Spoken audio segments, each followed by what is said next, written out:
Hey there, tonight we're exploring a day in the life of a Victorian factory child at Christmas. What you're about to discover is how the clatter of machinery and the scent of coal mingled with dreams of sugar plums in a world where festive cheer was often just out of reach. If these stories help you unwind, I'd love a quick like or subscribe, but only if they're genuinely working for you. I'm curious where in the world you're listening from, so drop your location and local time in the comments. It's amazing seeing our little community span the globe through these historical tales. Now find your comfort zone, perhaps turn on a fan for that gentle background hum, and let's venture into tonight's story together. Ever wondered what it was like to be a kid during the Victorian era? Spoiler alert, it wasn't all Dickensian carolers and snow-dusted cobblestones. Instead, let's dive into a world where a Christmas miracle meant your factory shift ended on time. Welcome to the existence of a Victorian factory child, where the Industrial Revolution cranked out more than just steam engines. It churned out pint-sized labourers, too. First, let's get the lay of the land. The 19th century was a time of wild transformation, like the world suddenly decided to swap its horse-drawn carriages for thundering locomotives. Britain was the epicenter of this mechanical earthquake known as the Industrial Revolution. In just a few decades, smoke-belching factories sprouted faster than an Instagram trend, and cities like Manchester and Birmingham became the beating heart of industrial activity. But it wasn't just machinery that these factories produced. They also became a magnet for child labor. Why kids, you ask? Simple economics, my friend. In an era where the concept of a minimum wage was as foreign as Snapchat filters, children were the ideal employees, small, nimble, and most importantly, cheap. Kids could squeeze into the nooks and crannies of machines to fix jams, a skill their adult counterparts lacked. Plus, they were less likely to unionize or demand overtime pay. Talk about a bargain. Enter the Factory Act of 1833, Britain's attempt to slap a band-aid on a gaping wound. This law was supposed to regulate child labor, mandating that no child under 9 could work, and those between 9 and 13 could only toil for a measly 8 hours a day. Sounds progressive, right? Except enforcement was about as effective as a chocolate teapot. Inspectors were few and far between, and factory owners found loopholes big enough to drive a steam engine through. So the grim cycle of child labor continued, fueled by necessity and overlooked by law. Back to our pint-sized workers. Picture this. A typical day started at the ungodly hour of 5 a.m., when most of us are still dreaming of hitting the snooze button. Breakfast, if you could call it that, was a quick nibble on anything that could be scarfed down before dashing to the factory. These kids would then work up to 12-16 hours a day, which is longer than most adults would tolerate without a coffee break. And lunch breaks, good luck. If you were lucky, maybe you'd get a few minutes to inhale some bread or gruel. Now, let's talk about those working conditions. Imagine a place where health and safety were more of a suggestion than a requirement. Factories were dimly lit, poorly ventilated, and crammed with dangerous machinery. Injuries were as common as lint in your pocket, and fatalities were just another line in the ledger. The machines didn't care if you were 9 years old or 90. An accident could mean losing a finger or worse. And let's not even start on the respiratory issues caused by breathing in dust and fumes all day. Occupational hazards, more like occupational guarantees. But hey, there's a silver lining, right? The factory owners had a pretty sweet setup, enjoying their profits while their workforce shrank in both size and age. Meanwhile, children, some as young as 5 or 6, were working in conditions that would make OSHA inspectors break out in hives. And while narratives of cherubic children frolicking in fields have a certain appeal, the harsh reality was far from idyllic. For many Victorian factory kiddos, the only frolicking they did was with spinning jennies and power looms. Despite these grim realities, the public was often blissfully unaware or willfully ignorant of the plight of child workers. Romanticized views of industrious little helpers fed into societal narratives, ignoring the exploitation happening in plain sight. Yet, beneath this veneer of progress and productivity lay the uncomfortable truth. The wheels of industry were greased with the sweat and tears of its youngest and most vulnerable. So, that's the backdrop against which our Victorian factory child spends their Christmas. Spoilers ahead. It's not quite the festive family gathering you might be imagining. But hang tight, there's more to this tale of industrial-era grit and grime. We'll soon peek into how these kids found slices of joy amidst the clangor of machinery and the realities of their Dickensian daily grind. Stay tuned for the next chapter, where we'll unwrap the curious case of a Victorian Christmas in the world of factory children. And so we dive headfirst into Christmas Day in the life of a Victorian factory child, which is less, it's a wonderful life, and more, grind till you drop. Imagine waking up to the sound of work bells instead of jingle bells because, spoiler alert, Christmas wasn't always the sacrosanct holiday we know today. For these little labourers, the factory floor was calling, even on December 25th. Now, you might think that Christmas would at least offer a reprieve, a chance for merriment, or even a bit of that elusive thing called childhood. But no, the industrial machine cared little for festive cheer. A factory child's Christmas was largely indistinguishable from any other grueling workday, save for a few fleeting flickers of festivity. Wages were meagre, and with entire families often dependent on every penny earned, skipping a day of work, even for Christmas, was a luxury few could afford. Consider this. The average weekly wage for a child under 13 was around 3 shillings and 6 pence in the mid-19th century. For context, that's about 5 pence, or roughly £4 in today's money, if you factor in inflation. Not exactly enough to throw a lavish holiday feast, right?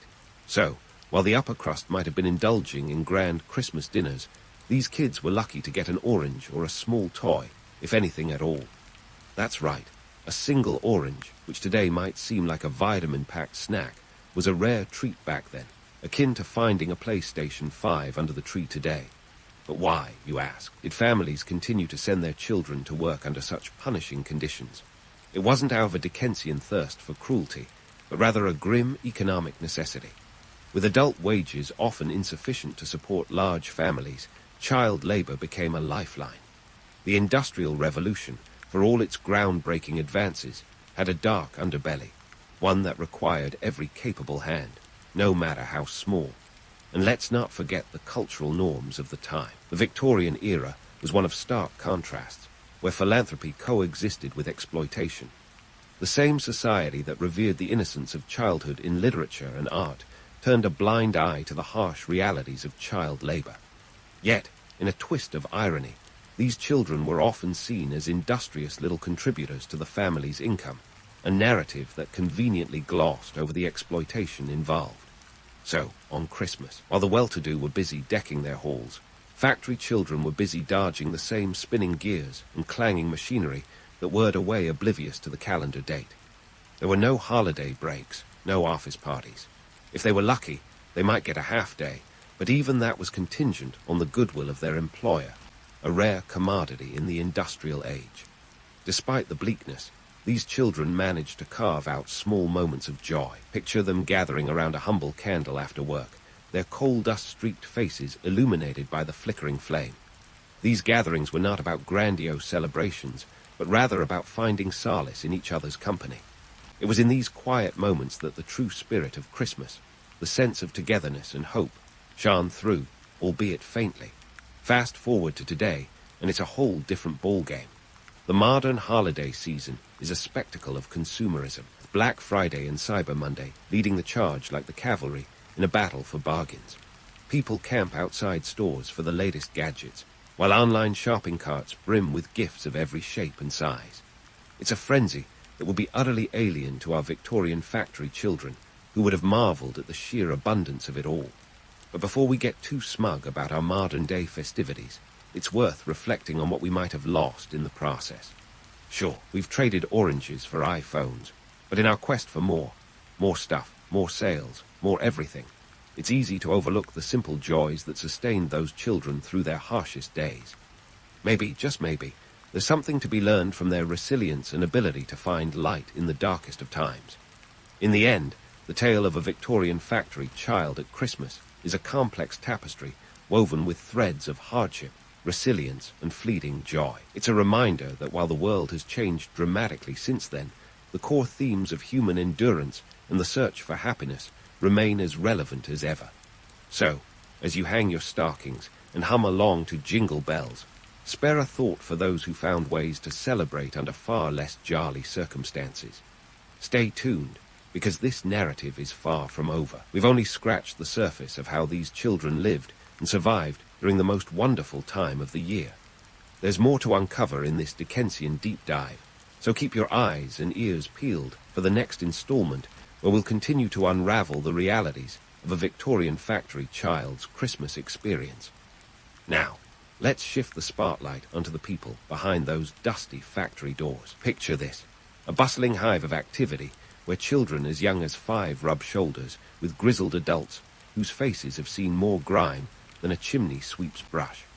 Welcome to the social jungle of the Victorian factory, where relationships were as complex as a Victorian love triangle, minus the romance and plus a whole lot of soot. In this metallic maze, child workers found themselves navigating a world filled with supervisors and adult laborers, each with their own agendas and pressures. Supervisors were often the gatekeepers of a child's factory experience, the ones who decided whether your day would be a cakewalk or a crawl through the mud. They were the middle managers of their time, balancing the fickle demands of factory owners with the harsh realities of production floors. And like middle managers everywhere, they often had to do a delicate dance to keep everyone, especially their superiors, happy. But let's not sugarcoat it. Factory supervisors could be as brutal as the machinery they oversaw. The pressure to meet production quotas was relentless, and often the easiest way to squeeze more productivity was to crack the metaphorical whip. This sometimes led to a culture where intimidation and harsh discipline were the norm. Children could find themselves on the receiving end of a supervisor's wrath, with punishments as severe as beatings for failing to keep up the pace. Far cry from the respectful mentor image that some Dickensian tales might suggest. Yet, amidst this stern environment, the seeds of camaraderie were sown. Forced into tight-knit groups by the shared struggle, child workers often formed bands that were as strong as the iron frames of the machines they operated. These kids were more than co-workers. They were comrades in arms, allies against the clerk and the whip. They swapped stories, shared meals, and looked out for each other, creating a rudimentary social safety net within the factory's walls. This wasn't just a survival tactic, it was a form of resistance. By banding together, children could sometimes soften the blow of their harsh reality. If a supervisor was having a particularly bad day, a well-timed distraction from a fellow worker could mean the difference between a reprimand and a reprieve. And let's not forget the little acts of rebellion, like sneaking an extra break or sharing a forbidden snack, that served as tiny triumphs against the oppressive system. Primary sources like factory inspector reports and personal diaries give us a glimpse into these social dynamics. Take the words of a young factory worker, for instance, who once wrote, "In the noise and clatter, we found comfort in each other's smiles." It's a testament to the resilience of these children, who managed to find joy in the simplest of interactions, even as the world around them tried to grind them down. But let's not romanticize it too much. Rivalries were just as common as friendships. Throw a bunch of kids into a high-pressure environment, and you've got a recipe for conflict. Competition for the favor of supervisors, the best tasks, or even the last scrap of bread could turn friends into foes faster than you can say, industrial revolution. And then there were the bullies, older children or even adults who found a twisted sense of power in picking on those weaker than themselves. Despite these challenges, the sense of community that emerged among factory workers was palpable. It was a society of its own, governed by unwritten rules and hierarchies that were as complex as any Victorian novel. For many, these relationships provided a semblance of stability and belonging, a small anchor in the churning sea of industrial chaos. It's easy to see why the myth of the Jarley factory family persists. The idea of a workplace where everyone gets along is undeniably appealing, especially in a world where most of us experience the daily grind of office politics. But behind the myth lies a more nuanced truth, that while camaraderie did exist, it was born out of necessity, not choice. These children didn't sing merry tunes while they worked. They forged bonds to survive the relentless demands of their labor. In this tangled web of relationships, adult workers played a crucial role. They were the veterans of the factory floor, having spent years, sometimes decades, in the clutches of the industrial beast. Many took on a protective role, offering guidance and support to the younger workers. They were the unofficial mentors, sharing tips on how to dodge both the machinery and the ire of supervisors. But let's not paint them all with the same brush. Some adults, hardened by years of toil, were less than sympathetic to the plight of their pint-sized colleagues, seeing them as competition or even as a nuisance. As we peel back the layers of this complex social structure, it's clear that the factory was a microcosm of Victorian society itself. It reflected the broader themes of class struggle, economic necessity, and the resilience of the human spirit. These children, despite being cogs in a vast industrial machine, found ways to assert their humanity, to carve out spaces of joy and solidarity amidst the clangor of production. So, as we delve deeper into the lives of these young workers, let's remember that their stories are not just tales of hardship, but also of community and resilience. They remind us that even in the darkest of times, the human capacity for connection and support can shine through. And while the Dickensian myth might offer a sanitized version of factory life, the reality was far more complex, a tapestry woven with threads of both struggle and friendship. Stay tuned, because this journey is far from over. We've only just begun to unravel the intricacies of life inside a Victorian factory. In the next installment, we'll explore how these children navigated the broader societal changes of the time, and the role they played in shaping the world we live in today. Keep your curiosity primed and your imagination ready, because this historical deep dive is poised to reveal even more fascinating insights. And so, we find ourselves on the cusp of another layer in this sprawling tale of Victorian child labour, where the drama wasn't confined to the factory floor. Outside those soot-streaked walls, a different kind of battle was unfolding, a war of words, waged in newspapers, pamphlets, and yes, even novels. Enter the reformers, writers, and media moguls of the day, who were busy shaping public perception like a potter molds clay, except with considerably less finesse and more ink stains. Now, let's get one thing clear. The Victorian era wasn't exactly a public relations masterclass. The public's perception of child labour was as cloudy as a London fog. For many, the sight of children scurrying to factories was just another part of the urban landscape, like gas lamps and horse manure. But as the industrial machine cranked on, a chorus of voices began to rise against this grim reality. Reformers, with names like Lord Ashley and Richard Osler, took the lead, shouting from the rooftops, or at least the parliamentary benches, about the inhumanity of child labour. These reformers were the Victorian equivalent of today's social media influencers, except their platforms were town halls and newspapers, not TikTok or Instagram. Lord Ashley, later the Earl of Shaftesbury, was particularly vocal, using his position to champion the cause of the working child. He had a knack for turning grim statistics into rallying cries, like when he highlighted that children under 10 made up a staggering 20% of the workforce in some industries. Talk about a reality check. But let's not forget the power of the pen, which was wielded by none other than Charles Dickens, the rock star of Victorian literature. Dickens, with his knack for blending humour and pathos, crafted narratives that brought the plight of the poor into the drawing rooms of the middle class. His novel, Oliver Twist, was a biting commentary on the systemic neglect of the vulnerable. And it wasn't just Oliver who tugged at heartstrings. Characters like the artful Dodger and Nancy painted a vivid picture of urban poverty, capturing the imaginations and consciences of readers across the nation. Dickens didn't stop there. In David Copperfield, he gave us the indelible character of David, who, despite being fictional, was a composite of real-life experiences. David's stint in a bottle factory was lifted straight from Dickens' own childhood, a period when he worked at Warren's blacking factory. If you think your teenage summer job was rough, imagine gluing labels onto bottles for 10 hours a day at the tender age of 12. But here's the kicker. While Dickens' works were undeniably popular, they walked a fine line between highlighting social injustices and romanticizing hardship. His stories often ended with a sense of hope and redemption that wasn't always reflective of reality. This duality was both the strength and the Achilles heel of his influence. Sure, he raised awareness, but he also set the stage for a more palatable version of reform, one that softened the harsh edges of child labour with a narrative arc that promised resolution. Yet Dickens wasn't alone in this endeavour. The press, with its bustling newsrooms and ink-stained wretches, played a crucial role too. Publications like the Times and the Morning Chronicle exposed the grim realities of factory life, sometimes publishing first-hand accounts that left little to the imagination. These stories were the Victorian equivalent of viral videos, spreading fast and inciting outrage.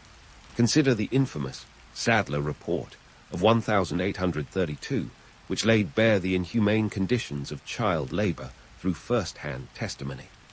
The report was presented to the British Parliament and sent shockwaves through society, revealing stories of children beaten with straps and forced to work until they collapsed from exhaustion.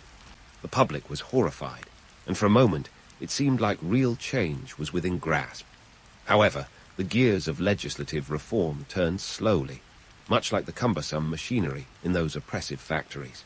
While reformers and writers succeeded in igniting public debate, translating that outrage into concrete laws was another matter entirely. The Factory Act of 1833, despite its good intentions, was riddled with loopholes and poorly enforced.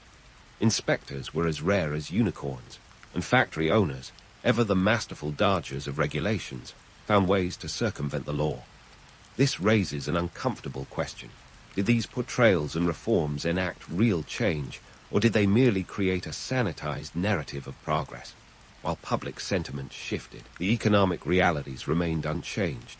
Families still depended on every shilling their children earned, and industries continued to thrive on cheap labor. It was a classic case of the right hand not knowing, or perhaps not caring, what the left hand was doing. Nevertheless, the impact of these narratives cannot be entirely dismissed. They did plant the seeds of change, even if the fruits took decades to ripen. The public consciousness was stirred, and over time, more robust legislation was enacted. By the turn of the century, child labor laws became stricter, with education starting to take precedence over exploitation. But it was a slow burn, not a sudden blaze, and much of the momentum was fueled by the stories and speeches that kept the issue in the spotlight. In the end, the Victorian era was a crucible of contrasts. It was a time when philanthropy and exploitation coexisted uneasily, and the narrative of progress often masked the grim realities of the working class. Reformers and writers played their part, but the road to change was long and fraught with setbacks.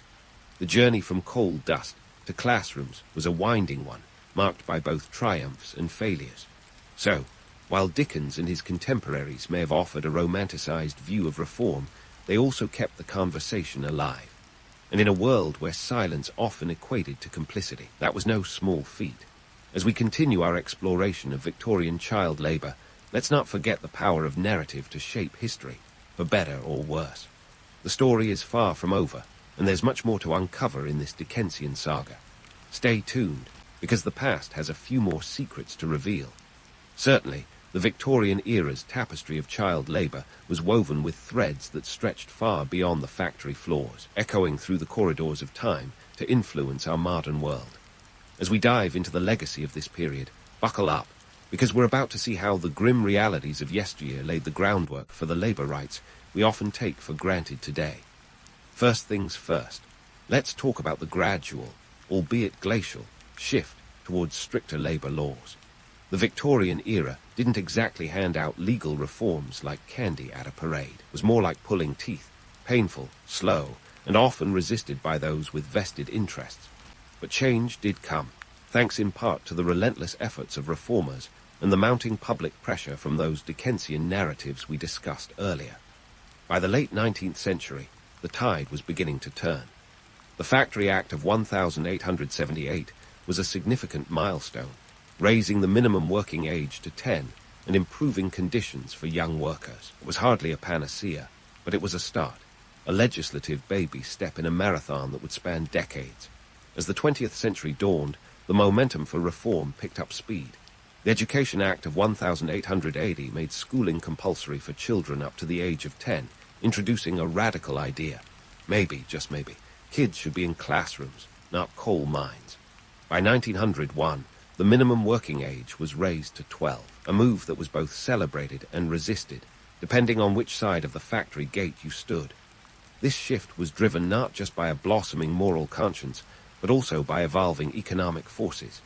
The industrial machine was changing, and with it, the need for nimble-fingered child laborers was waning.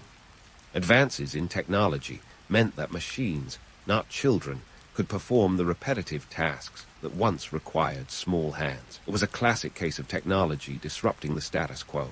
Only this time, the disruption had a silver lining. With these changes, the romanticized image of the industrious child worker began to fade, replaced by a growing recognition of children's rights. Society was waking up to the idea that childhood should be a time of learning and play, not toil and tears. And while this transformation was neither swift nor smooth, it laid the foundation for modern labor standards that prioritize safety, education, and fair wages. Now, let's take a moment to reflect on the lessons learned from this tumultuous period. The Victorian experience of child labor serves as a stark reminder of the human cost of unchecked industrialization. It highlights the dangers of placing profit above people, a cautionary tale that resonates even in today's hyper-connected, fast-paced world. Sure, the factories of the 21st century may not employ children, but the global supply chain is still rife with exploitation. The same economic forces that drove Victorian child labor, demand for cheap goods, competition, and profit margins, are still at play, albeit in different forms. This brings us to the modern labor practices informed by the past. Today, we have labor laws and regulations designed to protect workers, but the journey is far from over. The gig economy, for instance, is a new frontier where old challenges resurface. Workers face precarious conditions and a lack of security, echoing the uncertainties faced by Victorian laborers. The lessons of history urge us to remain vigilant to ensure that progress doesn't come at the cost of human dignity. As we wrap up this historical deep dive, let's end on a hopeful note. The story of Victorian child labor is not just a tale of suffering and exploitation. It's also a testament to human resilience and the power of collective action. It's a reminder that change is possible, that society can evolve and improve. The legacy of Victorian reformers lives on in the rights and protections we enjoy today, a legacy that challenges us to continue the journey, to strive for a world where work is a source of dignity, not despair. And so, as you turn off the lights and settle in for the night, let these stories of the past inform your dreams of the future. Remember the resilience of those Victorian children who found light in the darkest of times, and let their stories inspire you to seek justice and fairness in your own corner of the world. The journey toward better working conditions is a continuous one, and while we've come a long way since the days of soot-streaked factory floors, there's always room for improvement. Sleep tight, and may your dreams be filled with the hope and promise of a brighter tomorrow. Sun's barely up, and you're already awake on this creaky Dutch VOC ship, bobbing along the waves of the 1600. Your bed, if you could call it that, is more like a wooden shelf with a bit of straw, and it's been your closest friend for this voyage. The quarters are cramped, tighter than a miser's purse strings, and the morning air is thick with the scent of salt water and unwashed bodies. Fancy a leisurely breakfast. Not here. Breakfast is not about savoring flavors. It's about survival.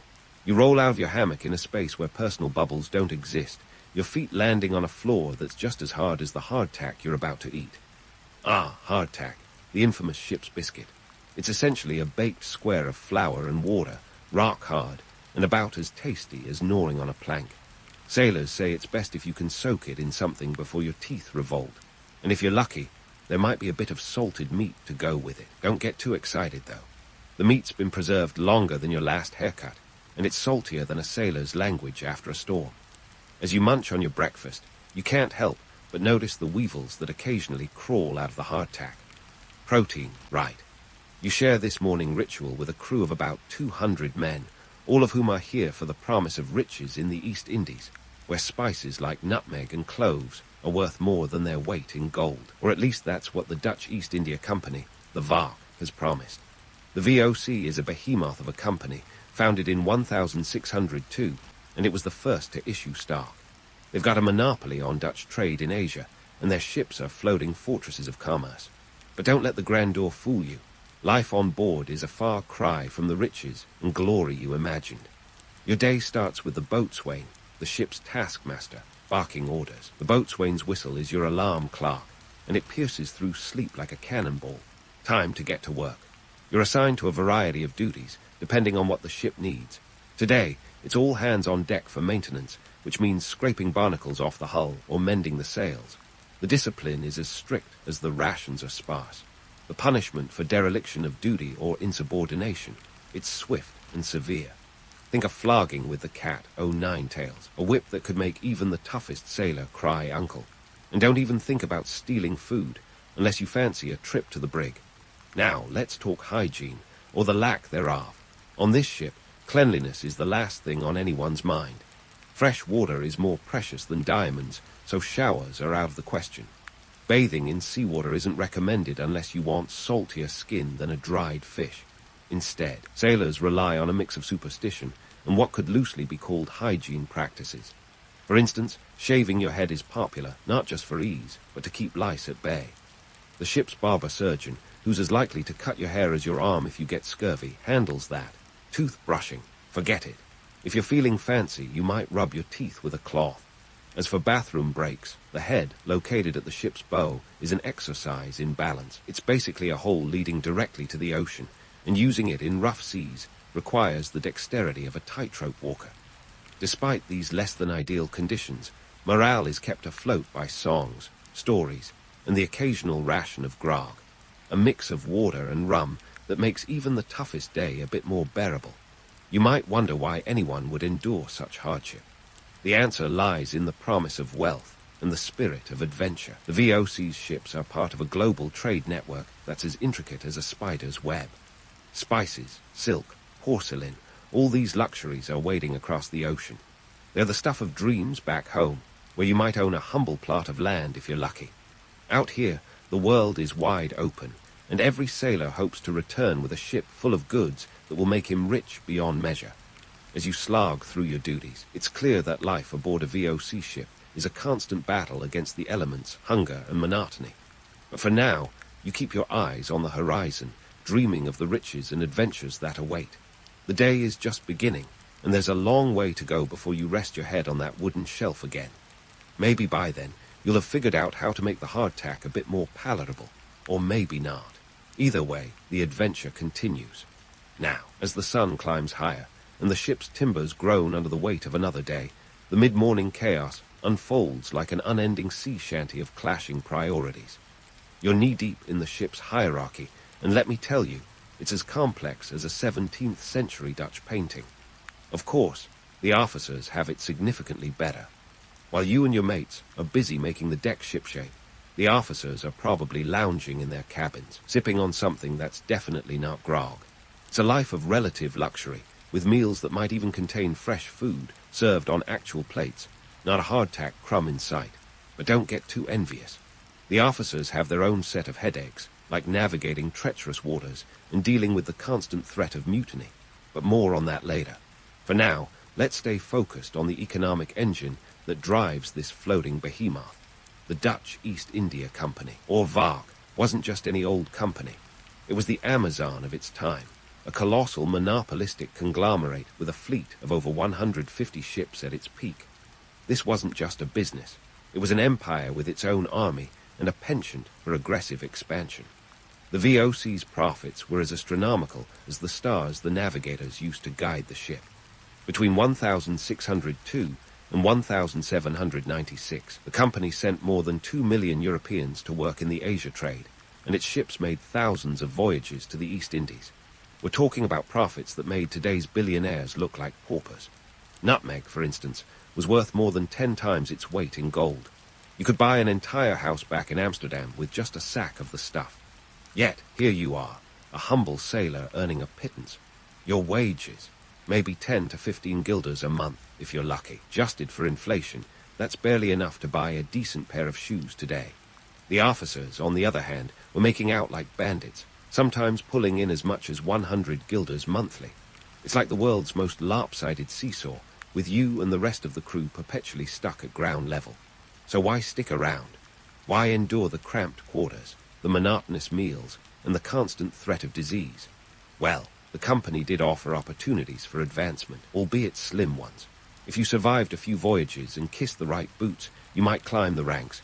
But for most, the chance of returning with a pocketful of riches and a story worth telling was enough. That, and the fact that jobs on land weren't exactly raining from the sky. Now, let's talk about the elephant in the room, mutiny. It's the glamorous rebellion every sailor secretly dreams of, but the reality is far less romantic. The allure of overthrowing the officers, seizing control of the ship, and setting sail for a pirate's life sounds thrilling until you remember the consequences. The VOC had zero tolerance for insubordination. Mutineers were hung, drawn, and quartered, or left to rot on some desolate island. The punishment was as brutal as the journey was long. Yet, the temptation was always there, simmering beneath the surface like a storm waiting to break. The disparity between the officers and the crew, the harsh conditions, and the prospect of instant riches were enough to make even the most loyal sailor consider drastic measures. But for now, thoughts of rebellion are just that, thoughts, whispered in the darkness of the hold, drowned out by the creaking of the ship and the relentless rhythm of the sea. As the day wears on, you're reminded once more of your place in this grand, chaotic dance. The officers might be living in relative comfort, but they're also the ones responsible for steering the ship to its destination. Meanwhile, the rest of the crew toils away, driven by the hope of a better future and the knowledge that every day brings them closer to the land of spices and promises. It's a delicate balance, a microcosm of the world itself, where everyone plays their part in a story as old as time. And so, under the relentless sun and the watchful eyes of the officers, you work on, dreaming of the day you might taste the wealth this voyage promises. Until then, there's always the next task, the next meal, the next day. The horizon is still far away, and there's no guarantee of what awaits. But for now, the adventure continues, with all its trials and tribulations, and the hope that tomorrow might just be a little brighter. Amidst the relentless sun and the watchful eyes of the officers, you continue to toil away, dreaming of the day when the wealth promised by this voyage will be within reach. But as the afternoon stretches on, the romantic notion of adventure starts to fray like an old sail in a storm. The sea is a capricious mistress, and she's got a smorgasbord of surprises waiting for you. First up, let's talk disease. Forget the romanticized swashbuckling tales. The real villain here is scurvy. That's right, the humble lack of vitamin C. Imagine the horror of losing your teeth, your gums turning into something out of a horror novel, and your body slowly wasting away. It's like watching your health take a nosedive off a cliff, and the only parachute is a lemon, which you don't have. In the 1600, scurvy was responsible for more sailor deaths than actual combat. Some voyages saw mortality rates of up to 50%, not exactly the kind of odds that inspire confidence. Yet, for all its horrors, scurvy is a preventable disease. The cure, fresh fruits and vegetables. But on a VOC ship, those are as elusive as a mermaid in the North Sea. Despite some knowledge of its prevention, the VOC didn't always prioritize hauling crates of citrus over their precious spices. Why? Simple economics. Spices were worth their weight in gold, literally. But a citrus stash, not so much. So you're left with the occasional onset of madness, weakness, and a slow, painful demise. Romantic, isn't it? And while we're on the topic of ailments, let's not forget the other regulars in this seafaring nightmare. Dysentery, typhus, and malaria. It's a veritable potluck of diseases, each one more delightful than the last. Many a sailor found himself at the mercy of the ship's barber surgeon, a man with more enthusiasm than expertise, and a set of tools that would give a modern dentist nightmares. He's the guy you'd visit if you get scurvy, only to leave with fewer teeth and the same problem. Now, as you're sweating it out on deck, let's tackle the myth of the adventure. Sure, stories abound of daring escapades in exotic ports, but the reality, it's storms, shipwrecks, and the constant threat of drowning. You see, weather forecasting in the 1600 was about as reliable as a wooden leg in a foot race. Navigational errors were commonplace, and many ships vanished without a trace, swallowed by the sea. It's estimated that around 1 in 10 ships didn't make it back. Imagine signing up for a job with those odds. And when a storm hits, it's not the romanticized tempest of the movies. It's chaos. The ship lurches violently, the timbers groan like an old man getting out of bed, and every man on board is tasked with manning the pumps, trying desperately to keep the ship afloat. The sea has no loyalty, and every wave is a reminder that you're little more than a cork bobbing in a vast, uncaring ocean. But it's not all doom and gloom. Human resilience is a remarkable thing. Faced with these perils, Sailors developed a camaraderie that was as strong as the ropes they used to secure the sails. Personal accounts from the era speak of singing shanties to keep spirits up, sharing tales of home, and forming bands that could withstand even the fiercest storm. It's a testament to the indomitable spirit of those who dared to venture into the unknown. Take, for instance, the harrowing journey of the VOC ship Batavia in 1629. The Batavia's tale is a masterclass in survival and human depravity, as well as the stark reminder of the ocean's might. After striking a reef off the coast of Australia, the ship became a grim theatre of murder, mutiny, and madness. Survivors clung to life on a desolate island, battling not only the elements but each other. This wasn't the stuff of heroic legends. It was the gritty, brutal reality of life at sea. So why endure it all? Why chance the dice roll of disease and disaster for the slim rewards? It's the promise of fortune and a life beyond the narrow confines of home.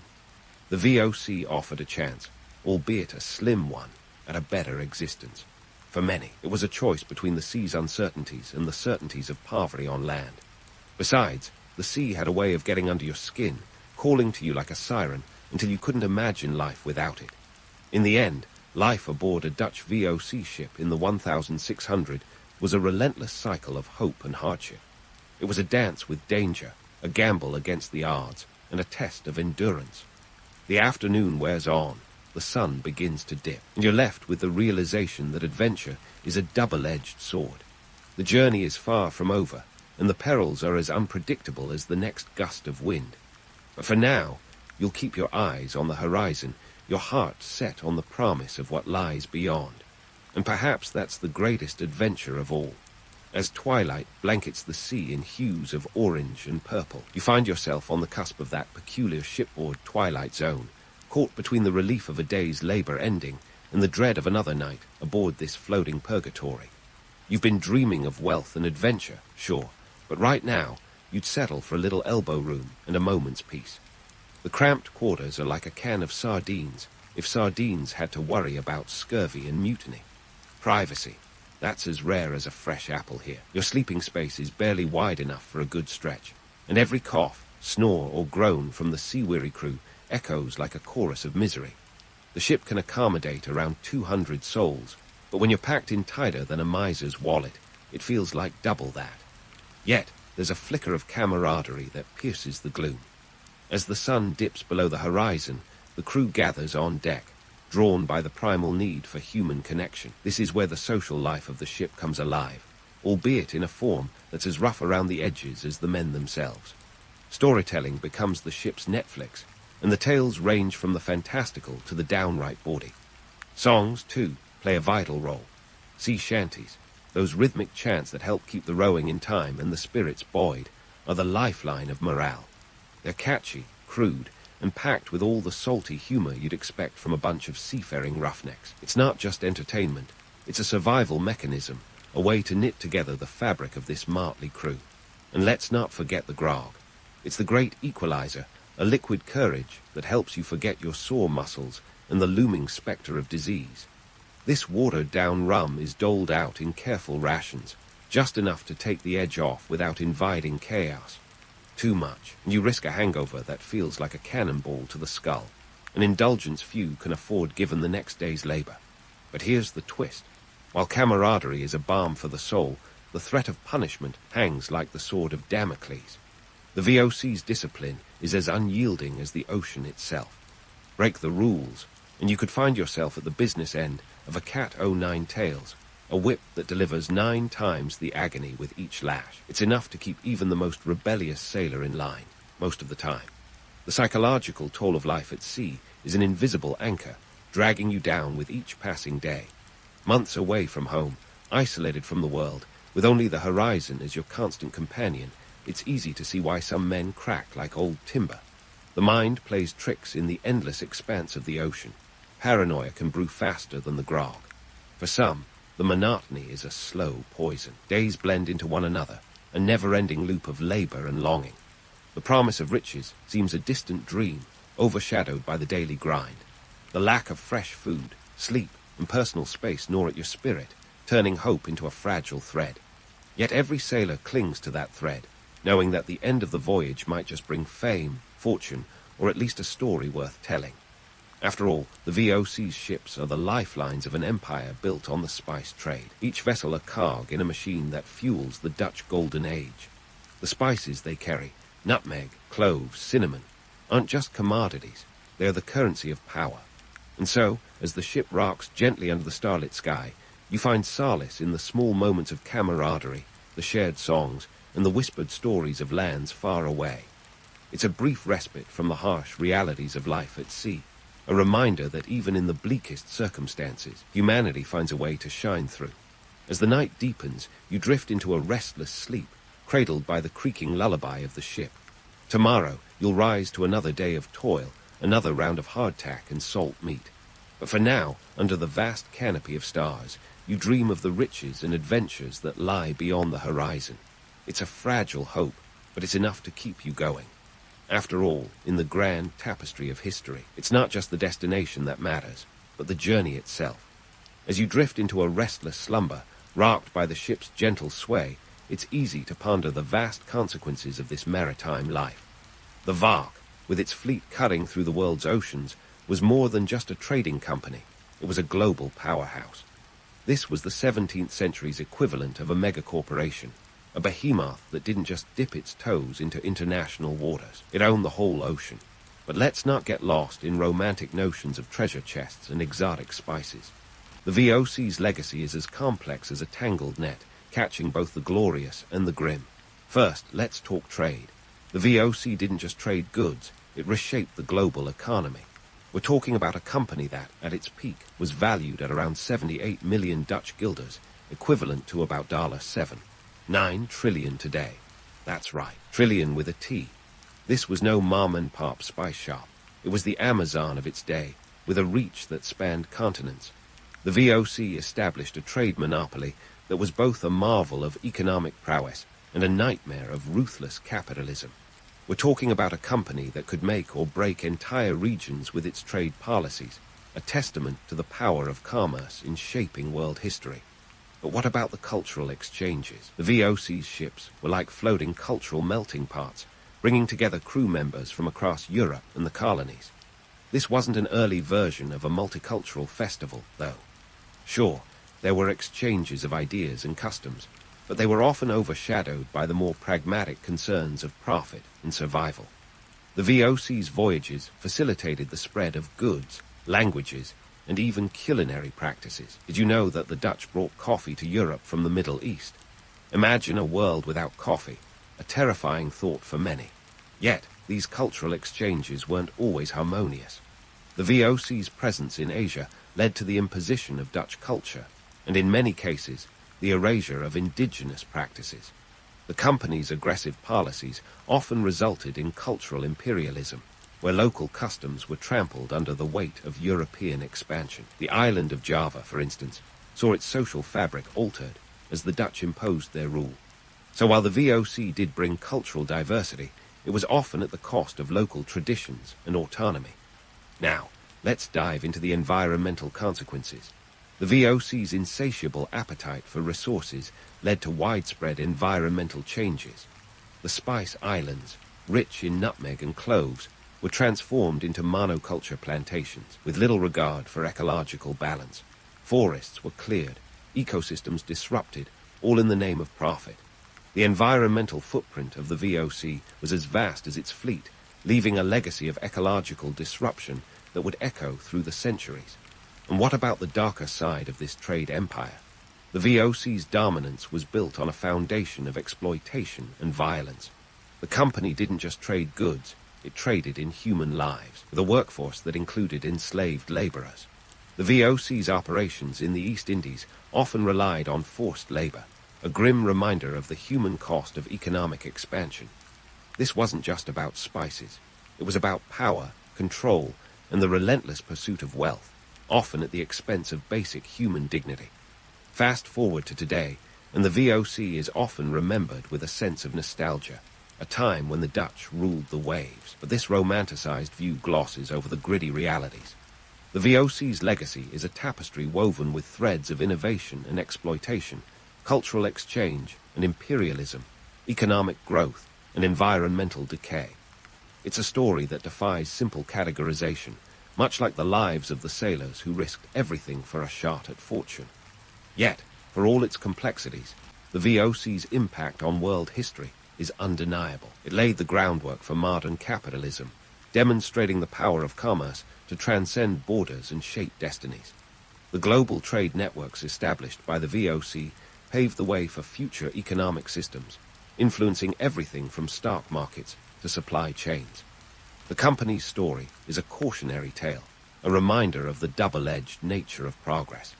In the end, the VOC's voyages are a testament to the indomitable human spirit, the drive to explore, conquer, and create.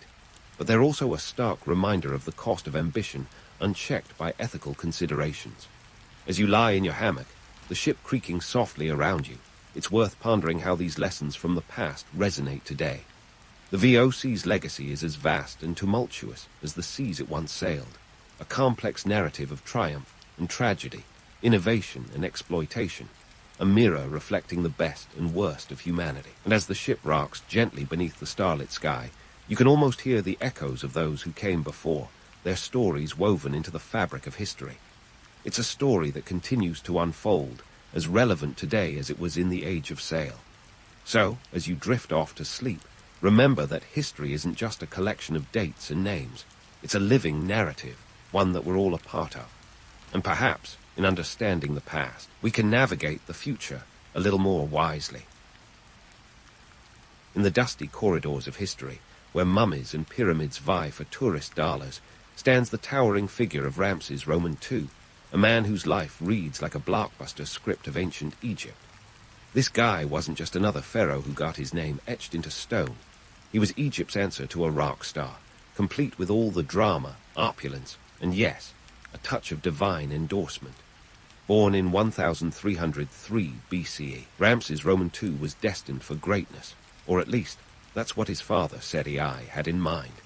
With a name like Born of Ra, you know the expectations were sky high. After all, if you're going to be named after the sun god, you better bring the heat. Ancient Egyptian society, around 1279 BCE, was a swirling mix of hieroglyph-covered temples, sand-blasted monuments, a social hierarchy so rigid it could have been set in stone, which, funnily enough, it was. The pharaoh was not just a king, but a living deity, the intermediary between the gods and the people. So, when Ramses strutted onto the stage of history, it wasn't just any spotlight.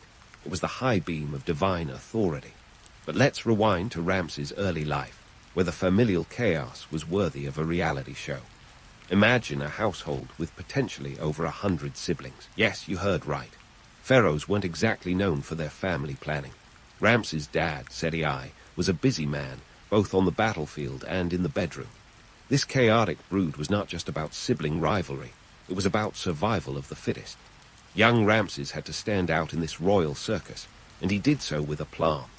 His training as a young prince was rigorous, a mix of military boot camp and political grooming. Forget video games. Ramses' childhood was more about learning the art of war and governance. He was taught archery, horse riding, and all the skills a future pharaoh would need to keep the empire running and occasionally expanding.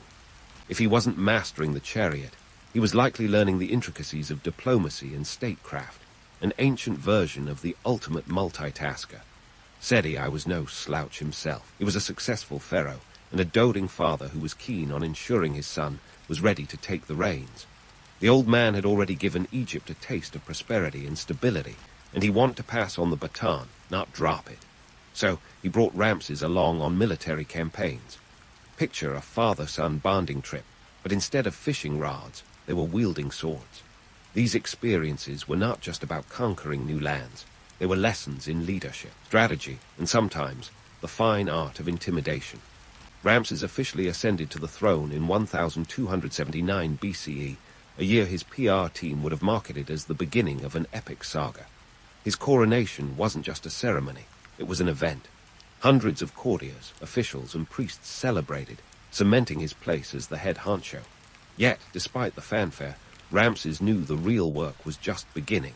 He had an empire to run, monuments to build, and of course, a legacy to craft that would outshine his forebears. The significance of his name, Born of Ra, was not just a catchy title. It was a statement. Ramses wasn't just any ruler. He was a human embodiment of divine will, at least as far as the marketing department of ancient Egypt was concerned. This was a time when the divine right of kings wasn't a metaphor, but a literal belief. Ramses didn't just rule by decree. He ruled by divine decree. The sun god Ra was the ultimate endorsement, a celestial thumbs-up that set Ramses apart from mere mortals. So, as Ramses II set out on his epic journey of pharaonic legend, he had the backing of a powerful father, the weight of divine expectation, and a name that promised greatness. But was he truly a living god, or just another man in a fancy hat? The answer, like most in history, lies somewhere in the middle, between the grandeur of myth and the gritty reality of rule. Stay tuned, because Ramses' story is just getting started, and trust me, it's one for the ages. As Ramses II set out on his epic journey of pharaonic legend, he quickly realized that conquering lands was as much about wielding a pen as it was a sword. Sure, a chariot charge looks impressive, but it's the stories afterward that really stick. Enter the Battle of Kadesh, circa 1274 BCE, a clash so epic that even Hollywood would be hard-pressed to do it justice. Ramses found himself up against the Hittites, a formidable foe led by King Muwatalli II. Now, if the Hittites sound like the kind of people you'd want to invite over for a game night, think again. They were as fierce as they were strategic, and they had a bone to pick with Egypt over control of the lucrative trade routes in the region. The battle unfolded near the Orontes River, in what is now modern-day Syria. Picture this: Ramses leading his troops around 20,000 strong, divided into 4 divisions named after Egyptian gods. They had to keep things on brand after all. But the Hittites were no slouches. They fielded a similarly impressive force, complete with 3,000 chariots. That's a lot of horsepower, literally. Ramses, in his youthful exuberance, charged ahead with the Ammon division, only to realize he'd been lured into a trap. Whoops! The Hittites launched a surprise attack, and things got messy faster than a sandstorm at a picnic. Yet, here's where Ramses' flair for the dramatic kicked in. According to his own accounts, because who else would you trust to tell your story? He single-handedly turned the tide of battle, with divine inspiration, and perhaps a touch of good old-fashioned panic. Ramses claimed he fought off wave after wave of Hittite chariots, all while rallying his scattered troops. You can almost hear the epic soundtrack playing in the background. The reality, however, was a tad less glamorous. The battle ended in a stalemate, with both sides incurring heavy losses and neither gaining a decisive victory. But let's not forget, Ramses was a master of spin long before social media made it cool. He plastered his version of the story across temples and monuments, immortalizing himself as the hero of Kadesh. Forget Twitter threads. Ramses used stone tablets. The temples at Abu Simbel and the Ramesseum are just a couple of the ancient equivalents of a PR campaign gone viral. These colossal works weren't just about flaunting architectural prowess. They were Ramses' way of shouting from the rooftops, or pyramid tops, about his alleged triumphs. And here's where we tiptoe into the realm of propaganda.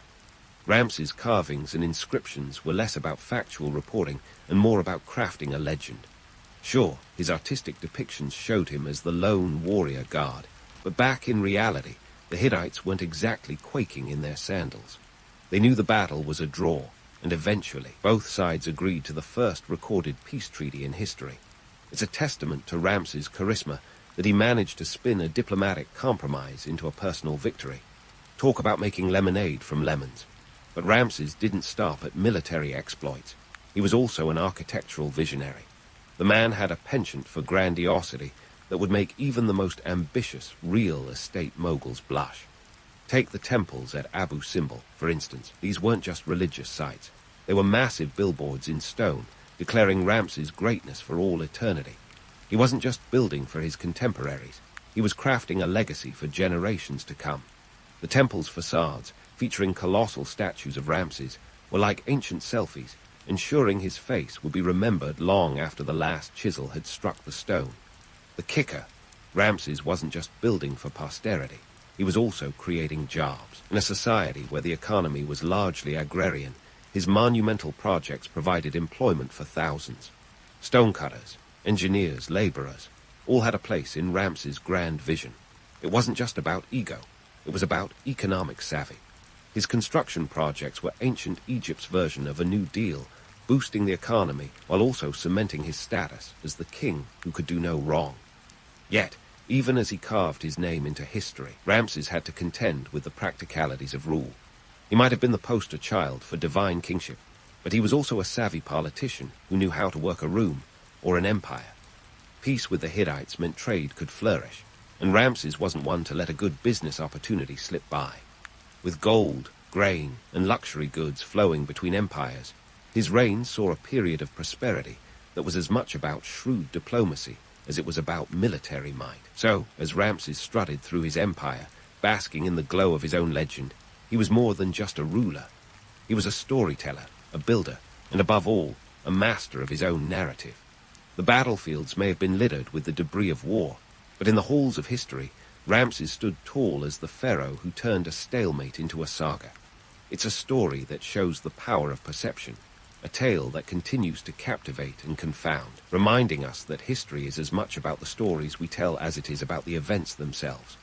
And in the world of Ramses Roman II, the line between fact and fiction was as fluid as the Nile, flowing with the currents of time. As we meander through Ramses Roman II reign, let's leave behind the clattering of chariot wheels and the dust of distant battlefields to dig into the bedrock of his domestic ambitions. Ramses Roman II wasn't just a warlord with a penchant for dramatic storytelling. He was a builder, an architect of empire, sculpting Egypt's skyline with stone and sweat. If ancient Egypt were a reality TV set, Ramses would be the star of Extreme Makeover, Pharaoh Edition. His most ambitious projects, namely the Ramesseum and the temples at Abu Simbel, were more than monuments. They were statements. And believe me, those statements were loud enough to echo through the annals of time. Now, if you're wondering why Ramses had such a fondness for grandiose construction, consider the divine PR angle. Every block of stone was a testament to his godlike prowess, a way to ensure his reign was etched into eternity, quite literally. The Ramesseum, his mortuary temple, was a sprawling complex on the west bank of the Nile near Thebes. Designed as a hub of worship and administration, it was essentially Ramses' way of saying, my legacy will not go quietly into that good night. The Ramesseum wasn't just about impressing the neighbors or keeping the priests busy with ritualistic fanfare. It was a testament to Ramses' understanding of economics and workforce management, a pharaoh's spin on trickle-down economics. Thousands of laborers, artisans, and engineers toiled under the blistering sun, their livelihoods tied to the stones they heaved and carved. Ramses was no fool. He knew that a thriving economy was as crucial as military might. These projects provided jobs and stability, a kind of ancient stimulus package that kept the societal gears turning. And then there were the temples at Abu Simbel, a pair of rock temples carved into a mountainside in southern Egypt. Talk about a fixer-upper. Ramses took the concept of a vacation home to a whole new level. These temples were strategically placed along the Nile's trade routes, a not-so-subtle reminder to anyone sailing by that Ramses was not a pharaoh to be trifled with. The temples were aligned with the sun in such a way that twice a year, the inner sanctum would be illuminated, a celestial spotlight on Ramses' divine status. It was like having your own personal light show, courtesy of Ra himself. But let's not romanticize the logistics. Imagine the challenges of orchestrating such feats without modern technology. You'd be dealing with more than just the whims of the Nile. Labor unrest, resource shortages, and a bureaucracy as complex as the hieroglyphs that adorned the temple walls. It was a delicate balance of carrot and stick. Keep the workers fed and motivated, but ensure they knew who was boss. Think of it as ancient Egypt's version of Project Runway, where the stakes were as high as the pyramids. The scale of these projects was mind-boggling. The Ramesseum alone required the transportation of colossal statues, some weighing over 1,000 tons, from quarries hundreds of miles away.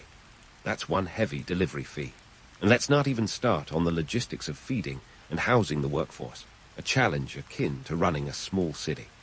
Ramses' administration had to ensure that grain supplies were steady, that workers had the tools they needed, and that morale stayed afloat. No small feat in a climate that could test the patience of a saint. But why stop at grandeur when you can also dive into myth-busting? The romantic notion of slaves building these monuments is as persistent as a Nile flood. Yet evidence suggests the majority of the workforce were skilled laborers and artisans. Sure, they weren't getting a luxury package with a corner office view, but they were compensated with food, housing, and tax exemptions. The reality is a bit less Charlton Heston and a bit more blue-collar grit. Ramses' projects also had significant economic implications. By employing a vast workforce, he stabilized the economy, creating a ripple effect that bolstered trade and agriculture.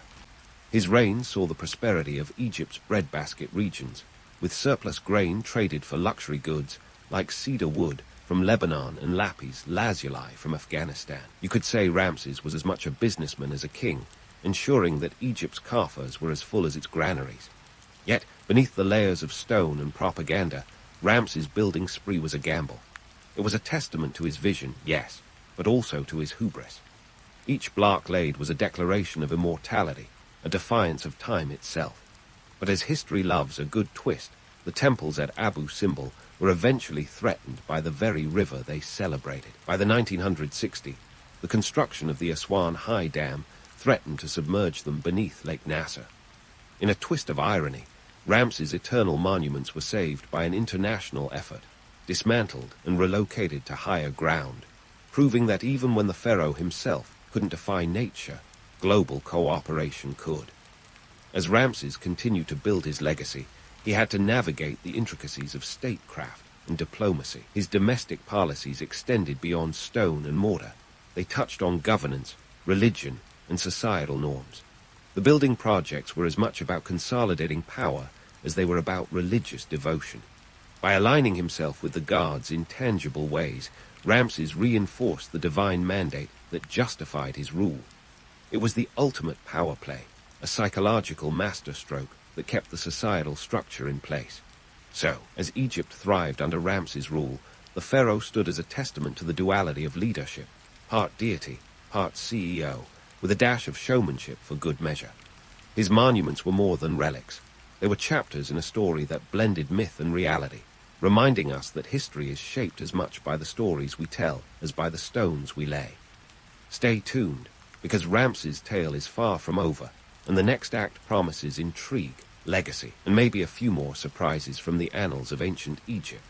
And just when you think Ramses Roman II couldn't possibly juggle more tasks than a modern-day CEO multitasking on a caffeine high, we pivot to his family life, a realm that makes his construction projects look like a Sunday stroll along the Nile. Ramses Roman II was the father of, wait for it, over 100 children. Yes, you heard right. At a time when most families were content with a couple of kids, Ramses decided to go for gold in the family expansion Olympics. It's like he took the phrase, family tree, and turned it into an entire forest. Now, before you start picturing Ramses as some sort of ancient Egyptian sitcom dad, let's talk logistics. Managing this brood wasn't just about remembering birthdays, though one can only imagine the nightmare of keeping track of that many names and cake orders. This was a strategic play, a chess game where each marriage and child was a move on the board of political alliances. Ramses' harem was a who's who of diplomatic relationships. His principal wife, Nefertari, wasn't just another name on the list. She was the Bey-and-Say of the ancient Egyptian court. A powerful queen in her own right, she wielded influence and was often depicted alongside Ramses in his grand temples, a sign of her elevated status. Nefertari wasn't just there for show. She was a political ally, a partner in Ramses' grand scheme of empire building. But Ramses didn't stop with Nefertari. He had a veritable catalogue of wives, many of whom were foreign princesses. Take Marthor-Neferir, a Hittite princess. Her marriage to Ramses was more than a romantic union. It was a political masterstroke, sealing a peace treaty with the Hittites after years of brutal conflict. This wasn't just any old truce. It was the first recorded peace treaty in history, inked around 1259 BCE. Forget the Hallmark Channel. This was diplomacy with a capital D. This treaty wasn't just a dusty piece of papyrus, mind you. It was a game changer, paving the way for trade, stability, and a kind of ancient détente that allowed both empires to flourish. The text, etched into stone tablets, outlined everything from mutual defense pacts to extradition agreements, a legal document that would make modern diplomats tip their hats in respect. But back to Ramses' domestic circus. Managing a family of that magnitude wasn't just about peace treaties. It was a full-time job with no vacation days. Imagine the family gatherings, endless squabbles, alliances forming and dissolving like the sands of the desert. Ramses had sons who were generals, daughters who were priestesses, and probably a few kids who just wanted to chill by the Nile with a papyrus scroll. While we romanticize the idea of Ramses as the ultimate family man, the truth was a mix of love and strategy. His children were not just heirs. They were extensions of his political reach, living embodiments of alliances that stretched across borders.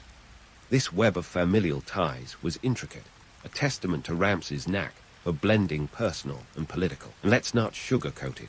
Ramses' family life wasn't all harmonious. With so many potential heirs, succession was a delicate issue. Who would follow in his colossal footsteps? Ramses resolved this not through drama, but through careful planning. He named his eventual successor, Merneptah, well before his own reign ended, a move that ensured stability in a world where power could change hands as swiftly as the Nile's current. The economic implications of Ramses' expansive family were significant. Each marriage alliance bolstered trade routes, ensuring a steady flow of goods that kept Egypt's economy humming. Gold, cattle, textiles, all moved more freely under the umbrella of peace. Ramses wasn't just a ruler. He was a savvy economist who understood the value of a well-managed household on an imperial scale. Yet, beneath the layers of political maneuvering, Ramses' family life was a reflection of human nature, ambition, love, rivalry, and the eternal quest for legacy. His story reminds us that history is as much about the people in power as it is about the power itself. Ramses' family was his empire, a network of alliances that carved his name into the annals of history, one marriage at a time. As we continue our journey through Ramses' reign, remember that behind every great pharaoh was not just a great queen, but a complex tapestry of relationships that shaped the course of history. Ramses' life was a blend of myth and reality, a story that continues to captivate and confound in equal measure. The next chapter promises even more intrigue, so stay tuned for the twists and turns that only ancient Egypt could deliver. So, with Ramses' familial dynasty woven tighter than a mummy's bandages, let's shift gears and ponder the legacy of this ancient power broker. Ramses Roman II didn't just live. He reigned with an audacity that makes even modern rulers look like they're playing checkers while he was orchestrating 3D chess. But as with all grand narratives, we must separate the gold leaf from the papyrus. Ramses' legacy is a cocktail of myth and reality, spiked with a heavy dose of his own PR genius. First, let's tackle the legend of Ramses' godlike status. Yes, the ancient Egyptians did see their pharaohs as divinely appointed, but Ramses took this divine marketing strategy and cranked it up to 11. He was depicted as a living god, a man who could practically command the sun to rise at his leisure. Yet, beneath the golden mask of divinity, Ramses was, at his core, a shrewd political operator. His divine interventions were often well-timed military reinforcements or clever diplomatic maneuvers, not literal miracles. It's as if he knew that leaving some things to the imagination made for a better bedtime story. But don't let the myth-busting stop you from appreciating the sheer scale of his impact. Ramses ruled for a staggering 66 years, an eternity in a time when the average lifespan hovered around 30. He fathered over 100 children and literally carved his legacy in stone. The dude was a human dynamo, a force of nature in a world where nature itself was often the biggest adversary. His reign marked a period of stability and prosperity for Egypt, a golden age where economic growth and cultural development flourished like the Nile's annual flood. Yet, Ramses' story doesn't end with his last breath. He died at the ripe old age of 90, a number that would inspire envy even today. But his passing marked the beginning of the end for Egypt's imperial might. You see, Ramses had a knack for keeping the empire's gears greased with diplomacy and grandeur, but his successors, not so much. The empire he left behind was like a vintage chariot, impressive to look at, but increasingly creaky under the hood. After Ramses, Egypt's power waned. The subsequent pharaohs struggled to keep the empire from crumbling under external pressures and internal strife. The once mighty Egyptian army faltered, and economic instability crept in like sand through an open window. It was as if Ramses' larger-than-life presence had been the glue holding the empire together, and once he was gone, the cracks began to show. The Hittites, Sea Peoples, and other neighbors weren't slow to notice, and they capitalized on the power vacuum with all the subtlety of a chariot charge. But let's not dwell too much on the decline. Instead, let's talk about how Ramses' life has been romanticized, and let's face it, sometimes downright fictionalized by modern media. Hollywood has a love affair with ancient Egypt that rivals Ramses' own matrimonial exploits. Whether it's Yul Brynner's portrayal in The Ten Commandments or the CGI-laden depictions in more recent fare, Ramses is often cast as the quintessential pharaoh, majestic, omnipotent, and slightly menacing. The reality, of course, was a little more nuanced. While Ramses was undoubtedly a formidable ruler, he was also a master of spin.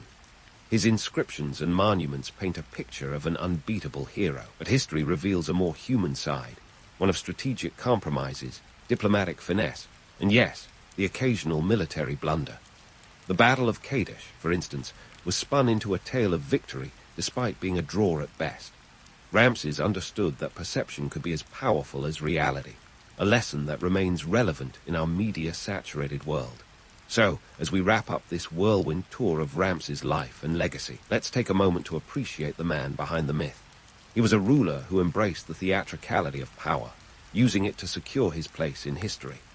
Ramses' story is one of ambition, resilience, and a touch of divine posturing, reminding us that in the grand tapestry of history, it's the stories we weave that endure. Ramses may have lived over 3,000 years ago, but his tale of power, legacy, and myth-making continues to echo, a testament to the enduring fascination with one of history's most enigmatic figures. In the grand theater of history, Mesopotamia takes center stage as the dazzling diva of the ancient world. This stretch of land, nestled between two iconic rivers, the Tigris and Euphrates, is often branded as the cradle of civilization. But don't let the poetic nickname fool you into thinking it was all lush gardens and serene sunsets. Life in Mesopotamia was just as dramatic and unpredictable as a soap opera plot twist. First, let's talk geography, a topic that might make your eyes glaze over, but bear with me. Mesopotamia, roughly the size of modern-day Iraq, had the geographical luck of sitting snugly in the Fertile Crescent. This region was indeed fertile, thanks to the Tigris and Euphrates rivers, which deposited nutrient-rich silt over the plains. These rivers were like the overzealous gardeners of the ancient world, ensuring the land was ready for agriculture. They stretched over 800 kilometers, winding their way from the mountains of Turkey to the Persian Gulf, like two liquid lifelines. Now, if you think the Tigris and Euphrates were just there to pamper the Mesopotamians, think again. Sure, the rivers supported agriculture, wheat and barley being the ancient equivalents of gluten staples, but they were also moody and unpredictable. It's like living with a roommate who throws a surprise party every other weekend, without warning. When the rivers decided to flood, they really went all out, sometimes causing devastation that the Mesopotamians could have done without. As romantic as the Fertile Crescent sounds, relying on these rivers was a gamble. Flooding schedules were as reliable as a $2 watch, making agriculture a constant challenge. Yet the people of Mesopotamia were nothing if not resourceful. They engineered complex irrigation systems, which were basically ancient aqueducts, to channel water to their fields. This innovation turned potential disaster into a boom of agricultural productivity. Imagine fields yielding such abundance that by 3000 BCE, the city of Uruk alone supported a population of 50,000, practically a metropolis by ancient standards. But wait, there's more. These rivers weren't just the benefactors of agriculture. They were the highways of trade. Mesopotamians were trading geniuses before it was cool. They built boats to navigate the waterways, exchanging goods like textiles, grain, and pottery. This wasn't your average farmer's market setup. We're talking about a trade network that extended from the Indus Valley to Egypt, crisscrossing cultures, and bringing in everything from semi-precious stones to exotic woods. Now, if you think about trade today, with its stock markets and online shopping, Mesopotamia was the OG of commerce. The economy flourished, supported by a network of trade routes that were as intricate as your grandmother's doily collection. They even developed one of the earliest forms of writing, cuneiform, to keep track of all those transactions. Mesopotamian merchants were basically the Warren Buffetts of their time, minus the suits and the internet. But let's not romanticize it too much. This wasn't some utopian society where everyone held hands and sang Cumbaya.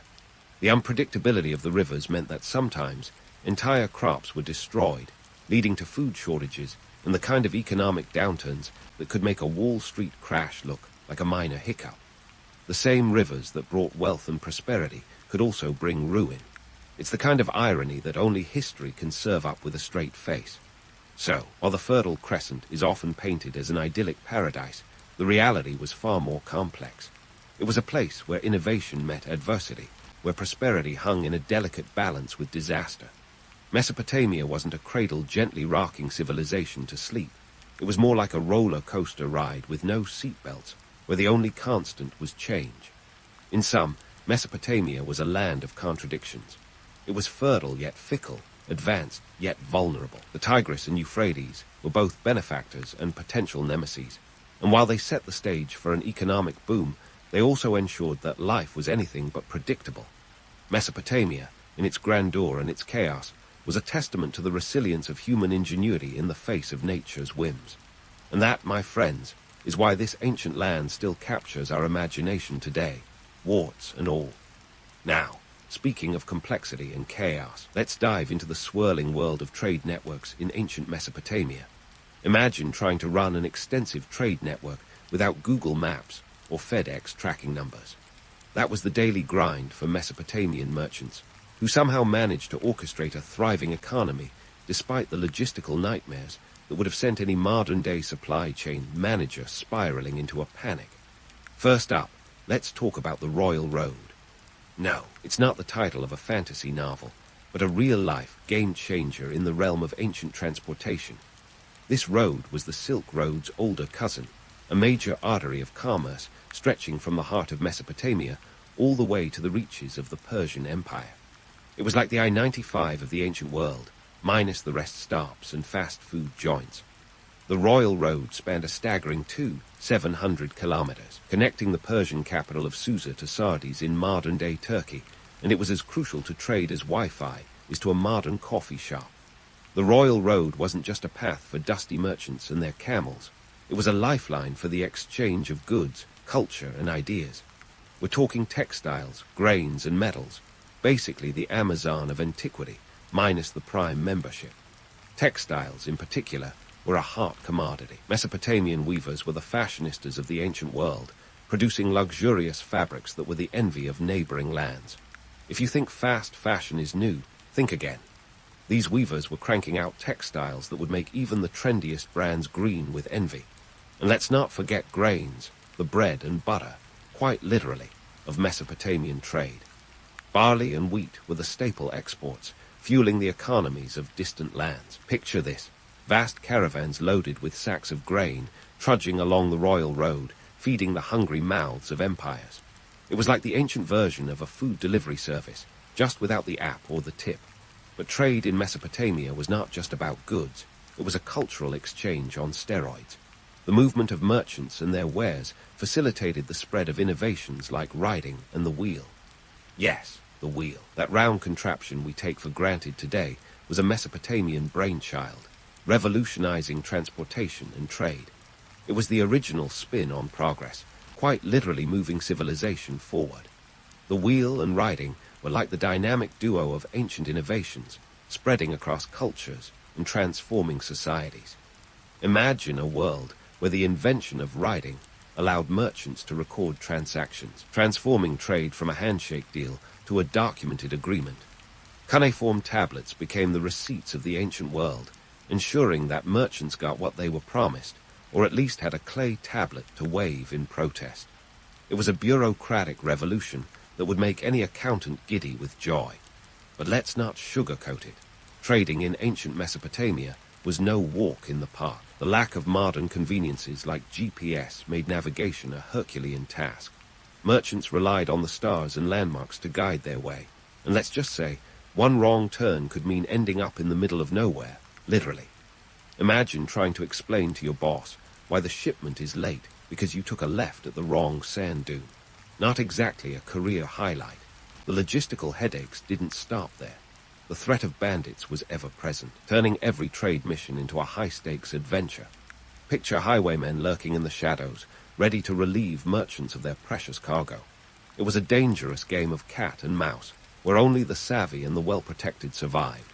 And let's just say, insurance premiums were through the roof, if such a thing even existed. Despite these challenges, trade flourished, and with it, the exchange of ideas and cultures. The Royal Road became a conduit for cultural diffusion, where art, religion, and technology flowed like a river, shaping the civilizations that it touched. It was a melting pot of innovation, where the cross-pollination of ideas led to advancements that would shape the course of history. So, while trade in Mesopotamia might have been a logistical nightmare, it was also a testament to human ingenuity and resilience. The merchants of Mesopotamia were the trailblazers of their time, navigating the unpredictable terrains of trade with grit and determination. They laid the foundations for the interconnected world we live in today, proving that even in the face of adversity, the wheels of progress keep on turning. In short, the trade networks of ancient Mesopotamia were a marvel of their time, a complex web of commerce and culture that defied the odds. They were the arteries that pumped life into civilizations, connecting distant lands and bringing the world a little closer together. And while the challenges were many, the rewards were greater, shaping a legacy that continues to inspire us to this day. And speaking of laying foundations, let's look at the social and political scaffolding that held up the bustling trade networks of ancient Mesopotamia. Enter the city-states, the superstars of the ancient political stage. City-states like Ur and Babylon weren't just names on a map. They were the powerhouses that kept the wheels of commerce greased and turning. Now, when I say city-state, don't picture a sleepy hamlet with a quaint town square. We're talking about urban centers so bustling they'd make Times Square look like a deserted alley. For instance, was home to around 65,000 people at its zenith, practically the Manhattan of its day. These city-states were like mini-kingdoms, each with its own ruler, laws, and currency. Think of them as the ancient world's version of a hodgepodge of micronations, each vying for dominance and the best trade deals. And if you thought these city-states were all cumbear and cooperation, think again. The political scene in Mesopotamia was more Game of Thrones than Sesame Street. Kings and rulers were constantly jockeying for power, forming alliances one day and stabbing each other in the back the next. It's as if betrayal was the national pastime. But despite the political chaos, trade somehow thrived, like a stubborn weed in a concrete jungle. In the midst of this chaos, one city-state rose to legendary status, Babylon. If Ur was the hipster capital, Babylon was the glittering metropolis where all the action happened. Babylon was a trading behemoth, strategically located along the Euphrates River, making it a natural hub for commerce. The city was so wealthy and influential that its name became synonymous with luxury and excess. Think of it as the Dubai of the ancient world, minus the skyscrapers, but with just as much bling. Babylon's most famous ruler, Hammurabi, is a name that conjures images of a wise king dispensing justice like candy from a piñata. But let's peel back the layers of myth and take a closer look. Hammurabi is best remembered for his code of laws, 282 of them to be exact. This wasn't just a list of do's and don'ts. It was a legal revolution that would make any modern-day lawyer drool. The Code of Hammurabi was one of the earliest and most comprehensive legal documents in history, etched into a massive stone stele for all to see. And while it's often romanticized as the ultimate expression of justice, the reality was a bit more complex. Imagine a legal system where the punishment often depended on your social status. Hammurabi's code was less about fairness and more about maintaining order in a society as chaotic as a kindergarten class after too much candy. Let's dive into some of these laws. For instance, if a builder constructed a house that collapsed and killed the owner, the builder would be put to death. It's a bit harsh, but it certainly put the fear of the gods into anyone with a hammer. And if you were caught stealing, your punishment was a swift amputation of the offending body part. Talk about cutting losses. But here's where it gets interesting. Hammurabi's code wasn't just about crime and punishment.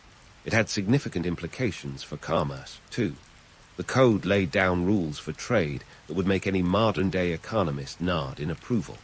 It established standards for weights and measures, ensuring that merchants couldn't cheat their customers with dodgy scales. It was like the ancient equivalent of consumer protection laws, minus the endless paperwork. So, while Hammurabi might not have been the saintly figure that history sometimes paints him as, his code was a game-changer for trade. It brought a semblance of order to the chaotic world of Mesopotamian commerce, allowing merchants to conduct business with a degree of confidence. It was a legal safety net in an otherwise cutthroat world, ensuring that the wheels of trade kept turning. Now, let's debunk a myth or two about Mesopotamian governance. The image of the wise king, ruling with fairness and benevolence, is a romantic notion that doesn't hold up to scrutiny. In reality, these rulers were more concerned with maintaining power than with dispensing justice. They were experts at playing the political game, using everything from marriages to military might to keep their thrones secure. And if you think bureaucracy is a modern invention, think again.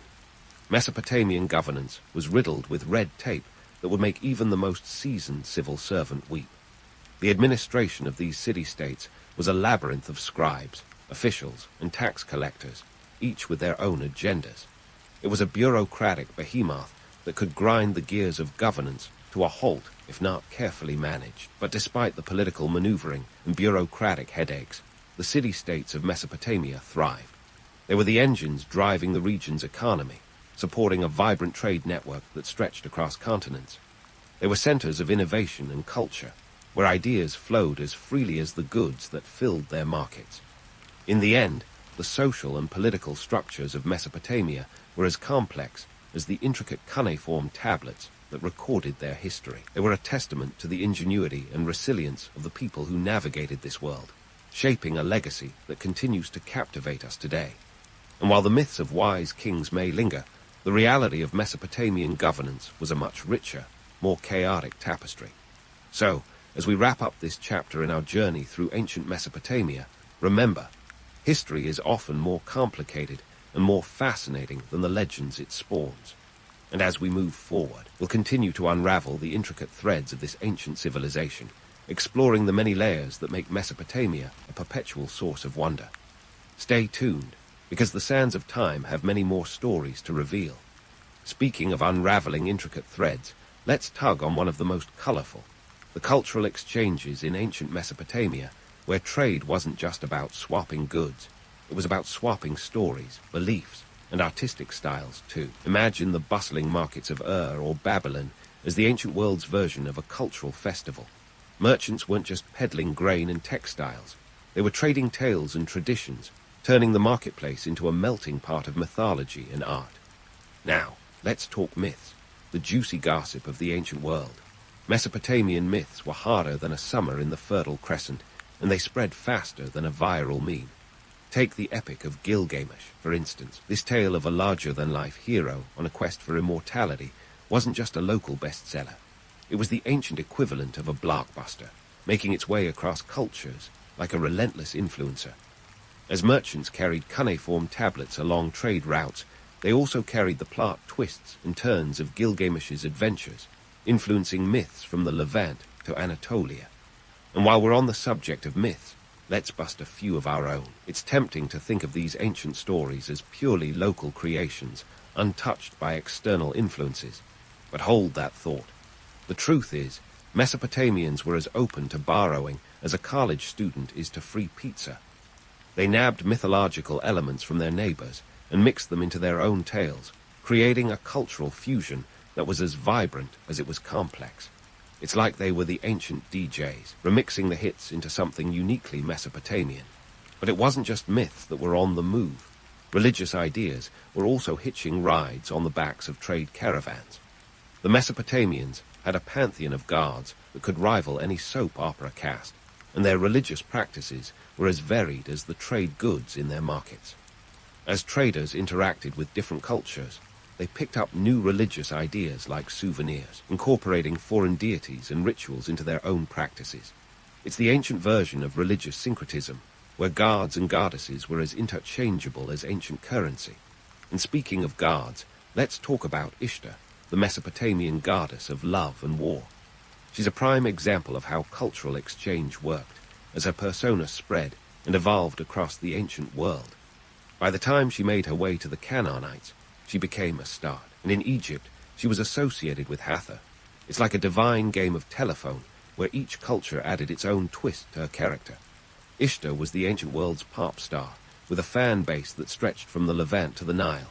However, not all cultural exchanges were harmonious.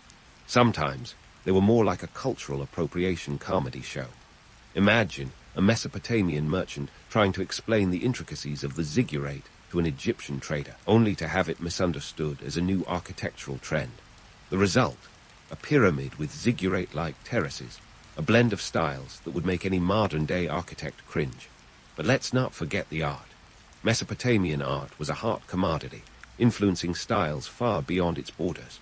The iconic winged bulls and intricate cylinder seals were the ancient world's version of must-have collectibles, inspiring artists from Anatolia to the Indus Valley. And while we might romanticize these artistic exchanges as beautiful collaborations, the reality was sometimes less glamorous.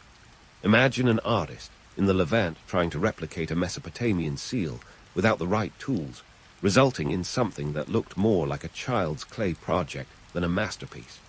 Yet, despite the occasional cultural mishap, these exchanges enriched Mesopotamian society, creating a tapestry of traditions that was as diverse as the people who lived there. This cultural amalgamation wasn't just a happy accident. It was a testament to the interconnectedness of ancient civilizations, where ideas flowed as freely as the goods in their markets. So, while the myths and art of Mesopotamia might seem like relics of a bygone era, they were part of a dynamic cultural exchange that shaped the ancient world. They remind us that history is rarely a series of isolated events.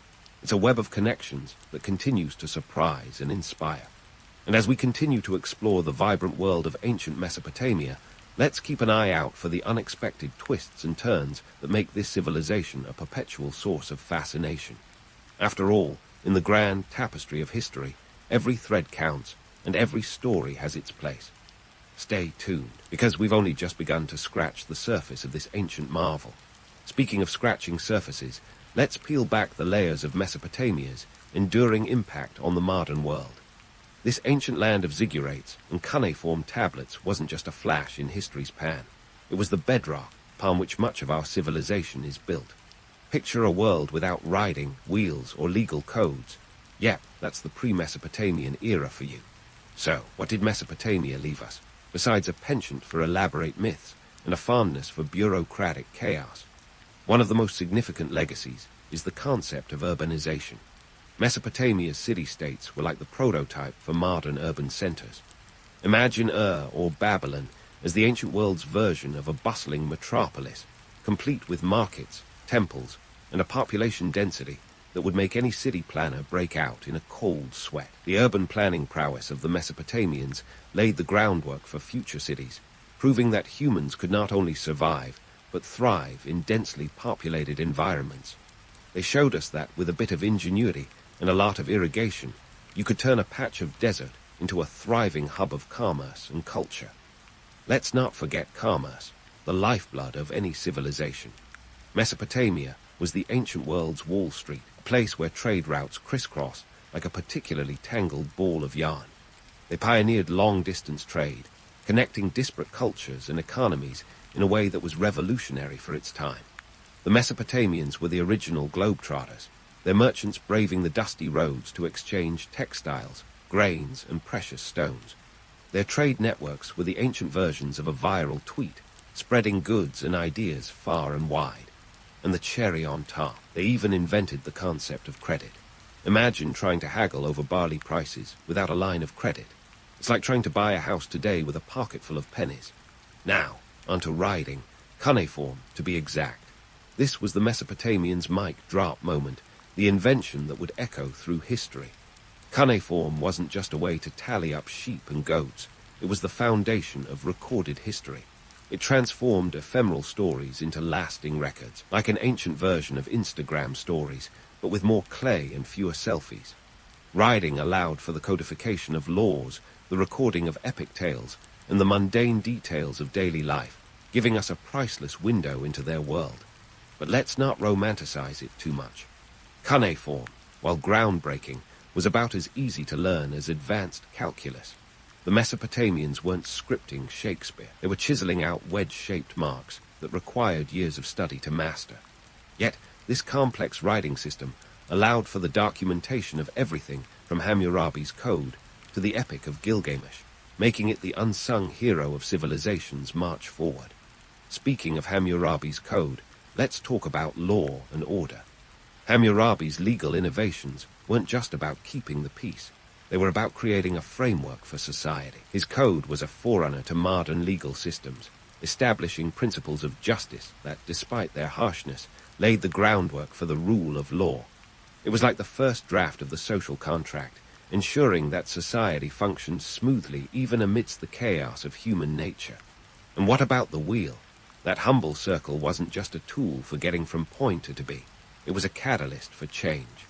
With the wheel, Mesopotamians revolutionized transport and trade, giving rise to more efficient ways of moving goods and people. It was the ancient world's version of the Model T, the invention that set civilization on a roll, literally. Yet, for all their innovations, the Mesopotamians also offer valuable lessons in what not to do. Their reliance on unpredictable rivers, for instance, was a gamble of epic proportions. Think of it as basing your entire economy on a weather app that's wrong half the time. Floods could wipe out entire harvests, causing famines and economic downturns that make modern recessions look like mild inconveniences. Their experience underscores the importance of sustainable resource management, a lesson still painfully relevant in today's climate-challenged world. Politically, Mesopotamia was a cautionary tale of fractured unity. City-states were like siblings vying for parental approval, constantly at odds and rarely in harmony. This disunity made them vulnerable to external threats, a reminder that cooperation might be the key to long-term stability. The constant power struggles and shifting alliances warn us of the pitfalls of political infighting, something modern governments might do well to remember. And then there's the cultural exchange, a double-edged sword if ever there was one. On the one hand, the blending of myths and practices enriched Mesopotamian culture, creating a vibrant tapestry of traditions. On the other hand, these exchanges sometimes led to cultural dilution and misinterpretation, a reminder that while openness to new ideas is beneficial, it's also crucial to maintain one's cultural identity amidst the influx. In sum, Mesopotamia's legacy is a complex tapestry of triumphs and tribulations. They've given us writing, urbanization, trade networks, and legal systems, yet their history also serves as a cautionary tale about the perils of environmental neglect, political disunity, and cultural erosion. As we navigate our own modern world, the story of Mesopotamia reminds us that progress is neither linear nor guaranteed. It's a balancing act, one that requires innovation tempered with caution, cooperation over conflict, and a keen awareness of the lessons of the past. So, next time you jot down a note, wheel your suitcase through an airport, or navigate the chaos of city life, spare a thought for the Mesopotamians. Their ancient journey has shaped the contours of our modern reality, proving that the sands of time, while ever-shifting, are also the foundation upon which we stand. And as we continue to chart our course through history, let's do so with the wisdom of the past as our guide, steering clear of their pitfalls while drawing inspiration from their brilliance. After all, history isn't just a story we tell, it's the narrative we live. The clang of 1,000 church bells greets you as you groggily lift your head from a straw-stuffed mattress in the heart of 15th century Florence. Welcome to the Renaissance, where the streets hum with the promise of artistic genius and the pungent aroma of, well, let's just say, pre-modern hygiene. You're about to dive headfirst into the workshop life, but first, let's set the stage. Florence, the jewel of Tuscany, a city renowned for its art, its architecture, and yes, its eye-watering wealth disparity. You, my friend, are an apprentice, one of the many young hopefuls in this vibrant city, and let's be realistic here, you're more likely to end up with calloused hands than a masterpiece. Forget about the glamorous images of Da Vinci and Michelangelo. You're an apprentice, the bottom rung of the economic ladder, and your daily grind is governed by the iron fist of the guild system. These guilds are like medieval LinkedIn, but with way more power and far fewer endorsements. They control everything: who works, what gets made, and how much it costs. Think of them as exclusive clubs with a knack for monopolizing trades. Now, let's talk numbers because in this era money talks. Well, it whispers if you're on the receiving end of an apprentice's wage. You're looking at a few florins a year, barely enough to keep you in bread and ale, let alone save up for a rainy day. Forget healthcare or a 401k.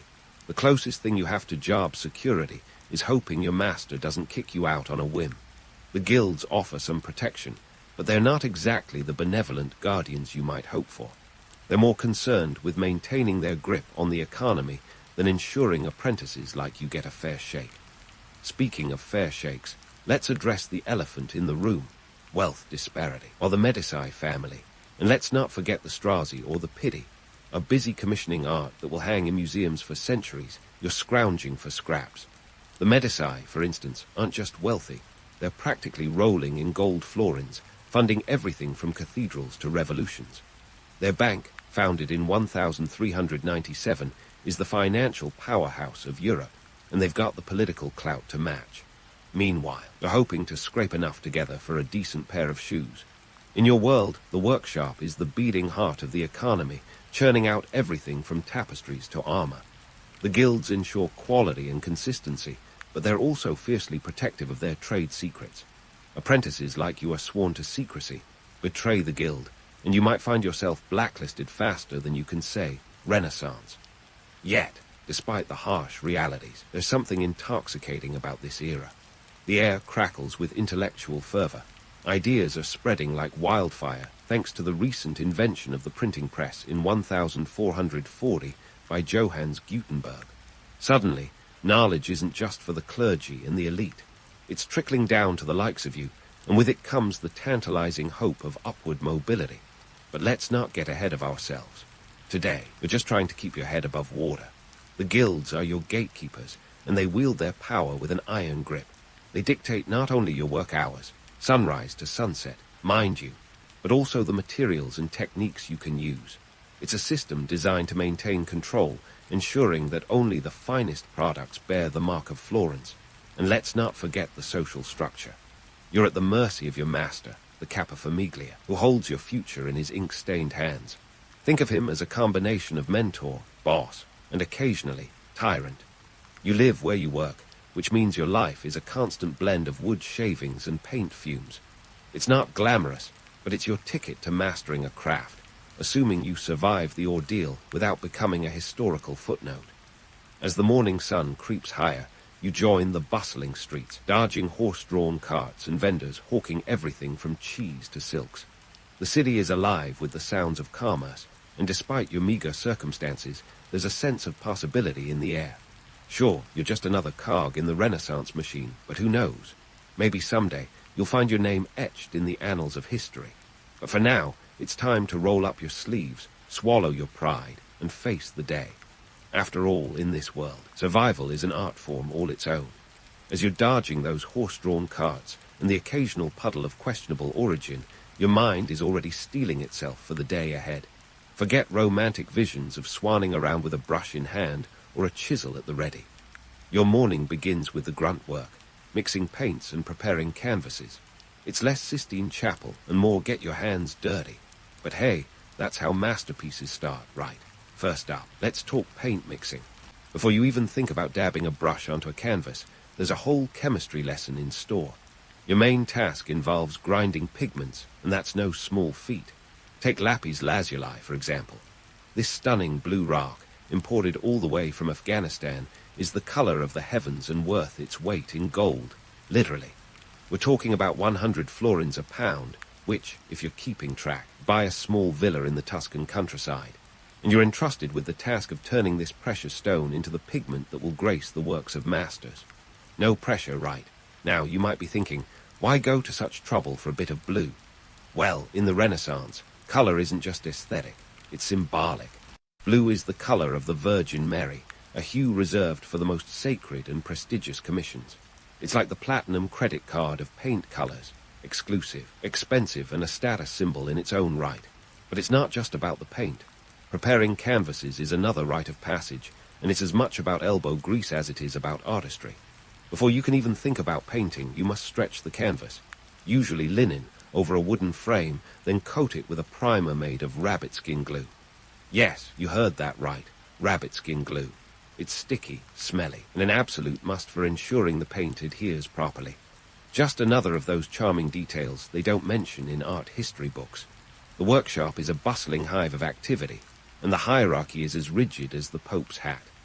At the top, you have the master, the capofamiglia, who oversees everything with the precision of a hawk and the temper of a thunderstorm. Below him are the journeymen, skilled workers who are a step above you, but still far from the top. And there you are, the apprentice, the bottom of the totem pole, the one who gets the glamorous task of cleaning brushes or sweeping the floors. But hey, somebody's gotta do it. Trade routes, my friend, are the lifeline of your craft. The Renaissance didn't happen in a vacuum, and the influx of new materials is like a shot of adrenaline to the art world. Silk from China, spices from India, and those precious pigments from the Middle East. These commodities are all making their way into Europe, thanks to the bustling trade routes that crisscross the continent. It's globalization before it was cool, and it's revolutionizing everything from the way art is made to the economy that supports it.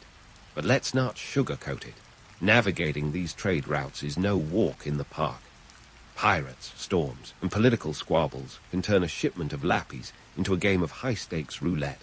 It's all part of the chaotic tapestry that is Renaissance commerce.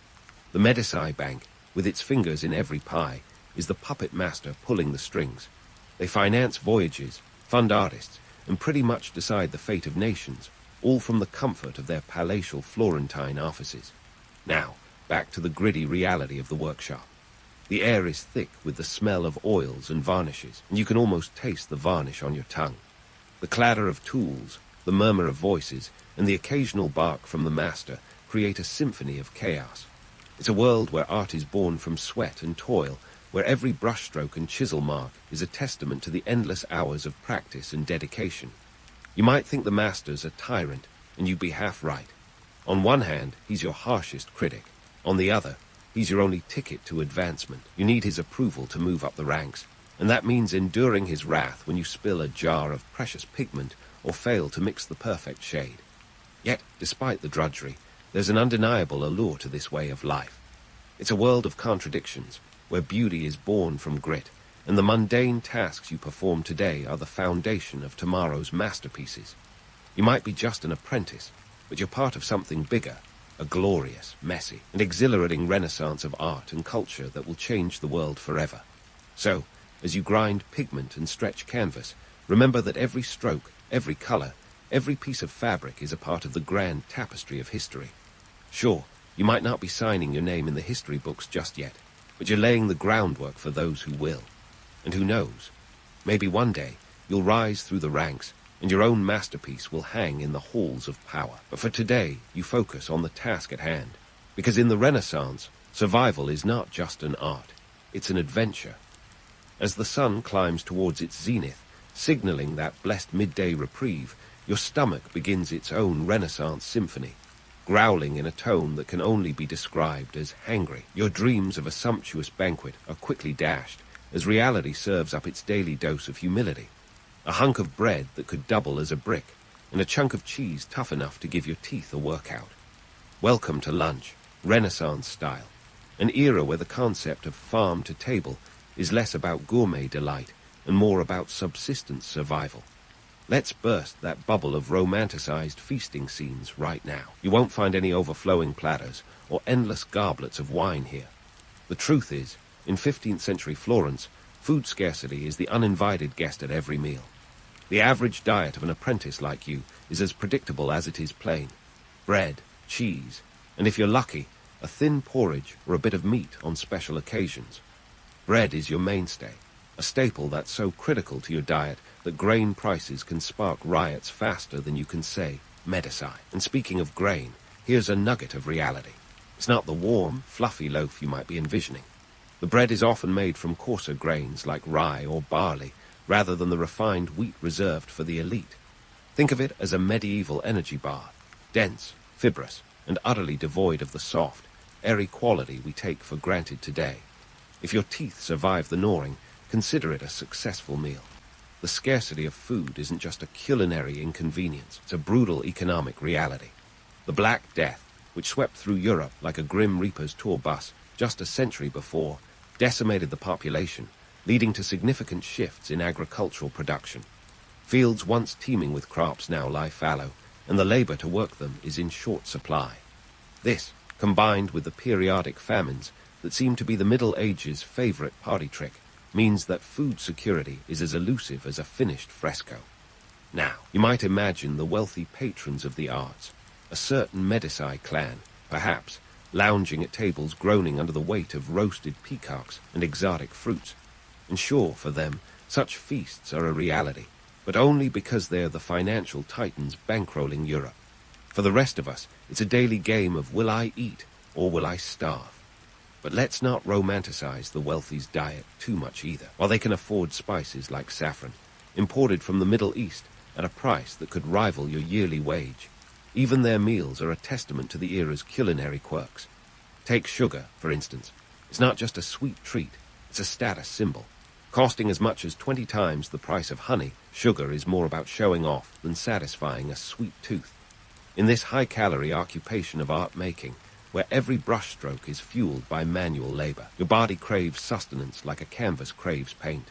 But with resources as scarce as a kind word from the master, balancing this demand becomes a daily struggle. High-calorie foods like meat are a rarity, reserved for Sundays or the occasional feast day, while fruits and vegetables are seasonal luxuries, not dietary staples. You learn quickly that moderation isn't just a virtue, it's a necessity. As you gnaw on your austere lunch, there's no escaping the harsh living conditions that frame your existence. The workshop is your home, your battleground, and your prison. You sleep, eat, and toil within these walls, and privacy is a concept as foreign as the exotic spices you can barely afford. Your fellow apprentices are your comrades and competitors, all jostling for the master's favor, and ultimately a secure position in the guild. The irony of the Renaissance, a period celebrated for its cultural and intellectual blossoming, is that the day-to-day existence of many is anything but enlightened. Hygiene standards are medieval at best, with waste management consisting of little more than tossing refuse into the streets. Plagues and pestilence are constant companions, and mortality rates are grim reminders of life's fragility. Yet, despite, or perhaps because of, these hardships, there's a resilience that defines the era. It's a time of contradiction, where beauty is born from adversity, and creativity thrives amidst chaos.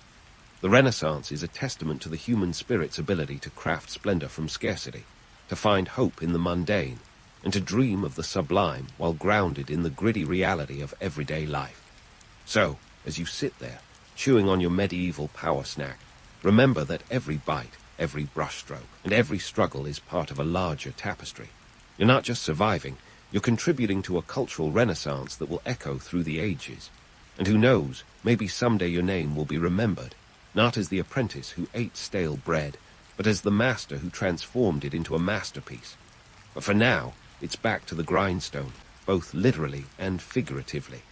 The sun is still high, and the workday is far from over. As you reluctantly push aside your medieval lunch, it's time to face the real meat and potatoes of your day.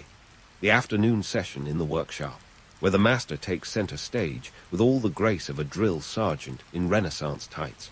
Forget any soft focus images of artistic camaraderie.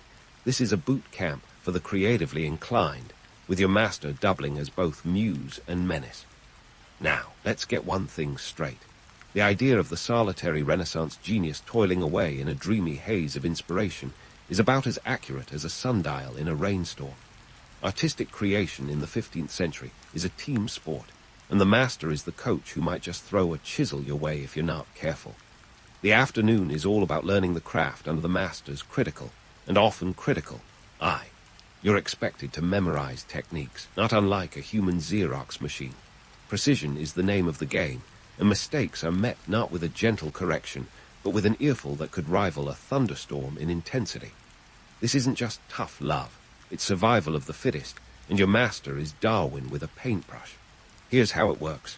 You spend hours replicating the master's strokes, like a Renaissance cover band playing the greatest hits of the art world. You're learning by doing, which sounds great until you realize it involves countless hours of painstakingly copying patterns and forms while the master scrutinizes every brushstroke. Welcome to the world of apprenticeship, where the only thing separating you from a full-blown panic attack is the hope that, one day, you'll be the one doing the critiquing. And if you think you're going to be cradled with constructive criticism, think again. Brutal discipline is the norm, punishments ranging from verbal lashings to physical ones. A slip of the hand could earn you a cuff to the ear, and a barched fresco might just get you demoted to mixing rabbit skin glue for the foreseeable future. This isn't some touchy-feely art class. It's more in line with a medieval version of tough love. The master-apprentice relationship is a complex dance of respect and fear, a balancing act where one misstep could land you in the artistic doghouse. But why so harsh? You ask. Simple. The stakes are high. Art is not just about beauty. It's a business, and the master's reputation, and by extension, yours, depends on delivering top-notch work. The commissions rolling in are not just a testament to artistic ability, but a lifeline to financial stability. Barch a piece, and you risk not just your own future, but the economic health of the entire workshop. And let's not forget the importance of memorization. This is an era where the only cloud storage is, well, clouds. Everything you need to know must be committed to memory, from the precise shade of ultramarine to the exact angle of a chisel. Your brain is your greatest asset, or your worst enemy, depending on how well you can recall the master's teachings when the pressure's on. Despite the harsh methods, there's an undeniable appeal to the myth of the Renaissance genius. Who doesn't love the idea of a lone artist, defying the odds and creating timeless masterpieces out of sheer willpower and talent? But the reality is far more collaborative and often far less glamorous. The masterpieces we admire today were the result of teamwork, sweat, and yes, a fair bit of shouting from the master. The myth persists because it's romantic. Everyone loves a good underdog story. But the truth is, the Renaissance was a period of intense collaboration.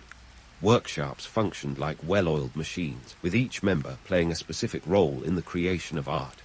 The master might conceive the initial design, but it's the journeymen and apprentices who bring it to life, each contributing their skills to the final product.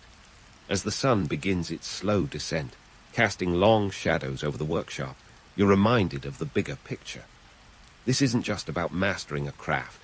It's about surviving and thriving in a world where art is both a calling and a commodity. The Renaissance is a time of contradictions, where beauty emerges from brutality, and collaboration is the unsung hero behind every masterpiece. So, as you stand there with your brush in hand, under the watchful gaze of the master, remember that you're part of something bigger than yourself. Each stroke you make, each technique you master, is another step toward becoming not just an artist, but a craftsman in your own right. You're not just creating art, you're contributing to a legacy that will shape the world for centuries to come. And who knows, maybe someday, when the dust of history has settled, your name will be whispered alongside the greats. But for now, it's back to work, because in Florence, the sun never sets on the pursuit of perfection. As the golden glow of the sun fades and the shadows lengthen, casting a serene stillness over Florence, you feel the exhaustion settle into your very bones. Renaissance life has a way of grinding you down to your very essence, leaving you to wonder, how did anyone survive this whirlwind of creativity and chaos? The day is finally winding down, but as you wipe the sweat from your brow, it's time to reflect on the broader forces that shape this vibrant era. Let's talk politics, shall we? The Medici family, Florence's own real-life Game of Thrones players, are the puppet masters behind the city's dazzling facade. Cosimo de' Medici, the original godfather of the Renaissance, turned banking into an art form all its own. By the mid-15th century, the Medici Bank was financing everything from opulent cathedrals to rebellious city-states. They didn't just rule Florence, they practically owned it. With power akin to that of a modern multinational corporation, the Medici wielded influence that reached beyond Tuscany, shaping European politics, and by extension, your daily grind in the workshop. But let's not paint them as merely power-hungry oligarchs. The Medici were patrons of the arts, pouring florins into the coffers of artists like Botticelli and Da Vinci. They had a knack for sparring talent and nurturing it, which is why Florence became the epicenter of a cultural explosion. It's the classic tale of, with great wealth comes great responsibility, and love them, or hate them. The Medici transformed Florence into a Renaissance Disneyland, minus the rides, of course. Now, while the Medici are pulling strings, another force is reshaping the world: humanism. In stark contrast to the medieval worldview, which placed God at the center of the universe, humanism turns the spotlight on, you guessed it, humans. It's about celebrating human potential, curiosity, and achievement. Suddenly, the focus shifts from divine intervention to individual expression, and that's a game changer. Imagine the 15th century equivalent of a philosophical mic drop. This new way of thinking permeates every aspect of life, from art and literature to science and politics. Humanism is like a breath of fresh air sweeping through the musty corridors of tradition. It's why you're not just a cog in the workshop machine. You're potentially part of something far grander. It's why masters like Leonardo da Vinci are not just artists, but polymaths, dabbling in everything from anatomy to aerodynamics. The Renaissance isn't just a period, it's a mindset, one that encourages questioning, learning, and pushing boundaries. But let's burst that romantic bubble for a moment. The Renaissance may be all about enlightenment and innovation, but for the average apprentice, life is still decidedly medieval. You've got no social safety net, no workers' rights, and certainly no artisans' union to defend your cause. If you're injured or fall ill, well, let's just say your career might be over faster than you can say patronage. The grim reality is that life expectancy hovers around 40 years, and you're constantly playing Russian roulette with diseases like the plague. Despite the glamorous image of Florence as a melting pot of genius, it's also a hotbed of political intrigue and social inequality. The Medici may be splurging on art, but widespread poverty means most people are living hand-to-mouth. The gap between the have-everythings and the have-nothings is wider than the Arno River, and it's not something a fresco can gloss over. As the stars begin to twinkle over the Tuscan hills, you're left to ponder the double-edged sword that is the Renaissance. Yes, it's a time of breathtaking beauty, intellectual awakening, and artistic innovation, but it's also a period rife with hardship, corruption, and inequality. It's the ultimate paradox, a golden age born from the grit and grime of everyday struggle. The allure of the Renaissance endures because it represents the triumph of the human spirit. It's a testament to what we can achieve when creativity meets adversity, when ambition collides with opportunity. But don't be fooled by the polished marble statues and glittering frescoes. The reality is far more complex, a tapestry woven with both triumph and tragedy.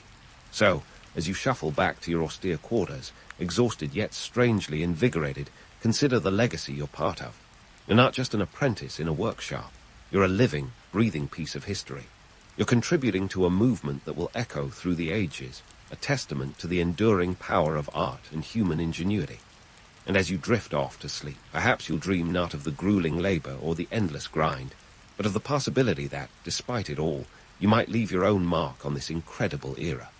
For in the end, the Renaissance isn't just a period in history. It's a reminder of our capacity to create, to endure, and to inspire. And who knows, maybe one day, centuries from now, someone will look back on this time and remember not just the masters, but also the apprentices who dared to dream. You find yourself waking up in Athens around 400 BCE, where the sweet smell of rising dough is as familiar as the sound of sheep bleating in the distance. Bread, the ultimate staple, is your daily companion, the very foundation of your breakfast, lunch, and dinner. But before you can even think about biting into that crusty loaf, there's a whole world of economic intrigue swirling around the humble grain that makes it all possible. First things first, you stretch out on your wooden bed, ready to tackle the day. But wait, there's a hitch in this ancient paradise. Athens, despite being the mighty heart of democracy, is more of a port city than you'd expect.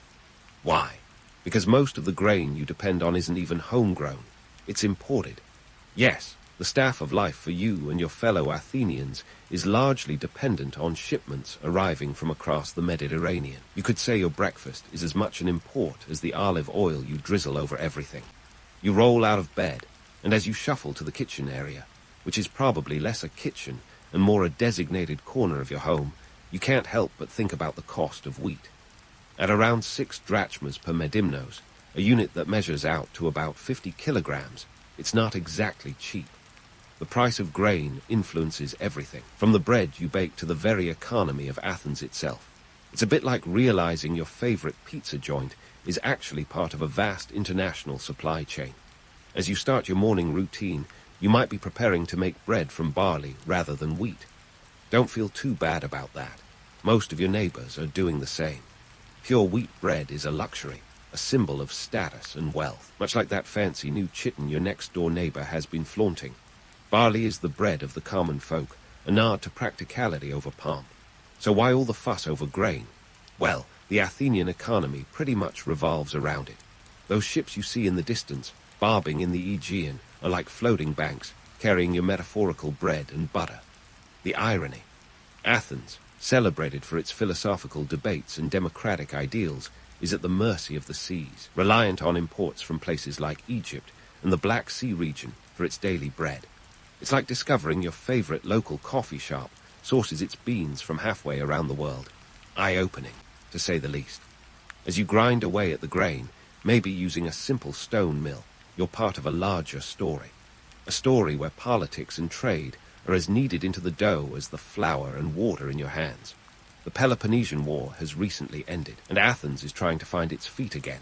You might not be a politician or a philosopher, but you're living in a city that's constantly balancing its books, and grain prices are a huge part of that equation. It's a sobering thought, isn't it? Bread may be a humble food, but it holds the power to sway economies and influence political decisions. While you're busy mixing ingredients, Athenian leaders are busy ensuring that the grain keeps flowing, lest bread riots become the latest Athenian drama. By now, you've probably got your dough rising, and you're thinking about that first bite of freshly baked bread later today. But remember, every bite is a bite of history, a testament to the economic machinations that keep Athens fed. So take a moment to appreciate the irony as you prepare for the day ahead. Who knew that the path to democracy could be so heavily sprinkled with flour? It's a sobering thought, isn't it? Bread may be a humble food, but it holds the power to sway economies and influence political decisions. While you're busy mixing ingredients, Athenian leaders are busy ensuring that the grain keeps flowing, lest bread riots become the latest Athenian drama. But let's get back to that humble loaf you're working on, because before you can even think about popping it into the oven, there's the small matter of turning grain into flour. And boy, is that a task. Forget the treadmill or the elliptical. Your ancient bread-making routine is the ultimate full-body workout. Enter the quern, the prehistoric piece of gym equipment you never knew you needed. Picture a large stone slab, usually made from basalt or granite, and a smaller handheld stone that you use to grind grain into flour. It's not for the faint of heart or the weak of arm. Grinding grain is less, I love Lucy grape stomping, and more like an episode of Survivor. You crouch down, grab the handstone, and start grinding, hoping that your arms won't give out before breakfast. This isn't just a matter of light cardio, it's a test of endurance and willpower. You can almost hear the ancient Athenians grunting in collective effort. Who needs cross-fit when you have a quern stone right? It's like a prelude to a Spartan race, minus the mud and the medals. And let's talk about the time investment. Today, we might complain about waiting 3 minutes for a microwave to ding. But in ancient Greece, grinding enough grain for a single loaf could take hours. Yes, hours. It's the kind of task that makes you question life's priorities. Why did anyone think this was a good idea? But then again, it's not like they had much choice. Here's where things get a little less amusing. The truth is, if you were wealthy enough, you probably weren't the one doing the grinding. That was the job of enslaved people, whose lives were anything but easy. For them, grinding grain was part of a daily grind that rarely changed. It's a stark reminder of the socio-economic disparities that ran as deep as the Aegean Sea. While you were philosophizing about democracy in the Agora, someone else was ensuring your daily bread was quite literally the result of blood, sweat, and tears. It's a reminder that your morning toast comes with a side of moral complexity. The economic disparities were as real as the calluses on your hands. The wealthy could afford the luxury of outsourcing their bread-making labor, while the less fortunate had to rely on their own muscle power. And let's not forget, the price of grain wasn't exactly a bargain. At around 6 drachmas per medimnos for wheat, you were effectively sweating out a small fortune with each grind. It's a sobering calculation that makes modern grocery store prices feel like a steal. The hard truth is, bread making in ancient Greece was less about culinary artistry and more about survival. Your daily loaf was a literal grind, a daily reminder of the toil and labor that went into every meal. Yet, despite the back-breaking effort, bread remained the ultimate symbol of sustenance and community. It united people across all walks of life, from the philosopher in the marketplace to the laborer at the millstone. As you continue to grind, you might ponder the fact that this simple act connects you to the broader world. The grain you're working with likely traveled hundreds of miles to get to your table. Maybe it came from the fertile lands of Egypt, or perhaps the vast plains around the Black Sea. Each kernel of grain carries with it a tale of trade, politics, and geography. It's a global journey that predates our modern obsession with farm-to-table dining. And let's not overlook the role of women in this ancient process. While men were busy debating politics or strategizing military conquests, women were often the ones elbow-deep in the dough, ensuring that the household had enough bread to go around. It was an unsung heroism, a quiet contribution that kept society running. In a way, every loaf of bread was a testament to the unseen hands that crafted it, a daily act of sustenance and sacrifice. So, as you finally finish grinding and start mixing the dough, take a moment to appreciate the absurdity and the gravity of it all. Bread-making in ancient Greece was no serene pastoral scene. It was gritty, sweaty, and utterly essential. Each loaf was a small miracle of endurance, a testament to the human spirit's ability to transform humble ingredients into the stuff of life. In the end, bread wasn't just a meal.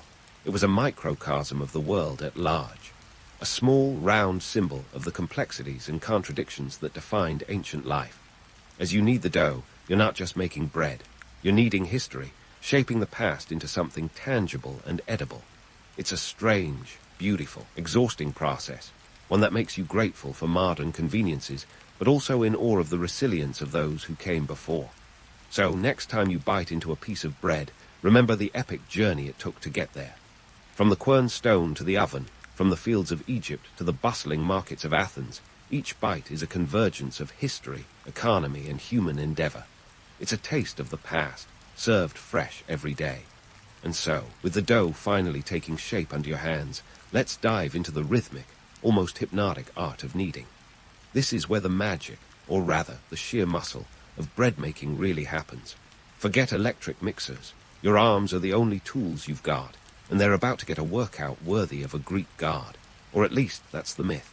In reality, it's more like an ancient version of arm day at the gym without the luxury of protein shakes or air conditioning. Now, kneading is all about pressing, folding, and turning the dough until it's smooth and elastic. Imagine performing a somewhat awkward dance with your food, one where your partner stubbornly resists every step. It's in this tactile ballet that you start to uncover the cultural and religious significance of bread in ancient Greece. You see, bread wasn't just a foodstuff. It was an offering to the gods, and a staple at both humble and grand feasts. From the hearth of a peasant to the temple altars of Athena, bread was everywhere, serving as a bridge between the mortal and the divine. Let's talk myths for a moment. The Greeks, never ones to shy away from a good story, had plenty of tales about divine bakers and miraculous loaves. According to some legends, even Demeter, the goddess of the harvest herself, might have had a hand, or a divine need, in the process. But let's get real. The average loaf of bread was more grit than godsend. It was the product of necessity, not celestial inspiration. The bread you're kneading right now is more likely to end up as an offering to placate a grumpy neighbor than to appease the gods. And speaking of offerings, this is where our story takes an intriguing turn. Bread played a dual role in this ancient society, acting both as sustenance and as a sacrificial token. In religious rituals, bread was often used as a votive offering to deities, a way for the Greeks to curry favor or express gratitude. It might not have had the glitz of a golden idol, but bread was essential. This practice wasn't just about piety, it was about practicality. Bread, being a staple, was accessible and symbolic, a small sacrifice with potentially divine returns. But let's not get too swept up in the romanticism of it all. The truth is, the average Athenian wasn't baking loaves while communing with the gods. They were focused on feeding their families and keeping their households running. Bread was a currency of social and economic stability. It was the thing that kept society quite literally in one piece. whether it was gracing the tables of the wealthy or being nibbled on by the less fortunate. Now, as you continue to knead, consider the sheer mundanity of it all. There's something almost comical about the way these myths have elevated bread-making to an art form of divine proportions. In reality, it was a sweaty, labor-intensive chore, one that connected you to your community and the world beyond. Sure, it might have felt like a spiritual practice on some days, when everything went right and the dough rose just so. But most times, it was simply a matter of getting through the day with enough food to fill your belly. As the dough starts to take on that perfect, springy texture, it's worth noting the economic underpinnings at play. Bread was not just a personal affair, it was a public one. In Athens, the agora was more than just a marketplace. It was the beating heart of the city, where grain prices were hotly debated and the latest shipments discussed with the fervor of stark market traders. The price of your loaf could fluctuate based on a myriad of factors, from a bad harvest in Egypt to a skirmish in the Black Sea. Yet, despite the economic complexities, bread remained a constant, a unifying force that crossed social boundaries. It was a staple at symposiums, where philosophers would gather to discuss the meaning of life over a few loaves and some wine. It was present at religious festivals, where it added substance to celebrations of the gods. And in homes across Athens, bread was the anchor of daily meals, a reminder of both the hard work that went into making it and the communal ties it represented. So, as you finally set the dough aside to rise, take a moment to appreciate the absurdity and beauty of it all. Bread-making in ancient Greece was a microcosm of life itself, full of toil, tradition, and a touch of the divine. Each loaf was a small triumph over the chaos of the world, a testament to human ingenuity and resilience. It was, quite literally, the bread and butter of Athenian life, grounding the lofty ideals of democracy and philosophy in something tangible and nourishing. In the end, when you finally bake that loaf and take your first bite, you'll taste more than just flour and water. You'll taste the history that shaped it, the myths that surrounded it, and the hands that crafted it. It's a slice of the past, one that reminds us that even in the mundane, there is a story worth telling. And while modern conveniences have made bread-making easier, they can't quite replicate the connection to history and humanity that each kneaded loaf represented in ancient times. So next time you find yourself in a bakery, eyeing those crusty loaves behind the counter, remember the journey that bread has taken through history. From the ancient querns and kneading tables of Greece to the ovens of today, bread is more than just food. It's a link to the past, a reminder of the shared human experience, and a testament to the power of simple, honest labor in shaping the world. As you consider the journey of bread through the ages, your mind drifts back to that bustling heart of the ancient neighborhood, the communal oven. Picture it, a massive, dome-shaped furnace, nestled in the corner of your local agora, radiating enough heat to make you think twice about standing too close. These ovens were the centerpieces of community life, where neighbors gathered not just to bake their daily bread, but to exchange news, gossip, and the occasional philosophical debate. Think of it as the original social network, minus the hashtags and humblebrags. Now, let's talk logistics. Communal ovens were marvels of ancient engineering.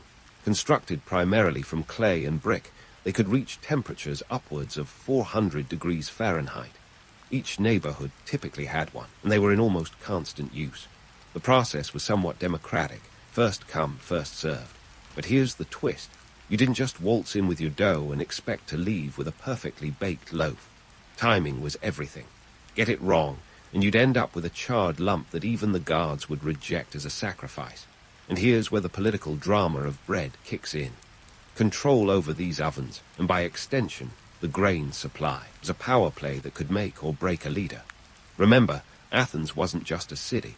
It was a hub of political intrigue where every loaf could tip the scales of public opinion. The distribution of grain was often a tool wielded by those in power to maintain control. If you were a savvy politician, ensuring that the grain kept flowing and the ovens kept burning was as crucial as any military victory. Take Pericles, for example. The guy wasn't just a statesman, was a bread diplomat. Under his leadership, Athens fortified its grain trade routes, ensuring that even during times of war, the ovens remained hot and the populace remained fed. It was a delicate balance, one that required both strategic alliances and the occasional flex of naval might. In many ways, the stability of Athens was baked into its bread, quite literally. But let's not forget the social side of these ovens.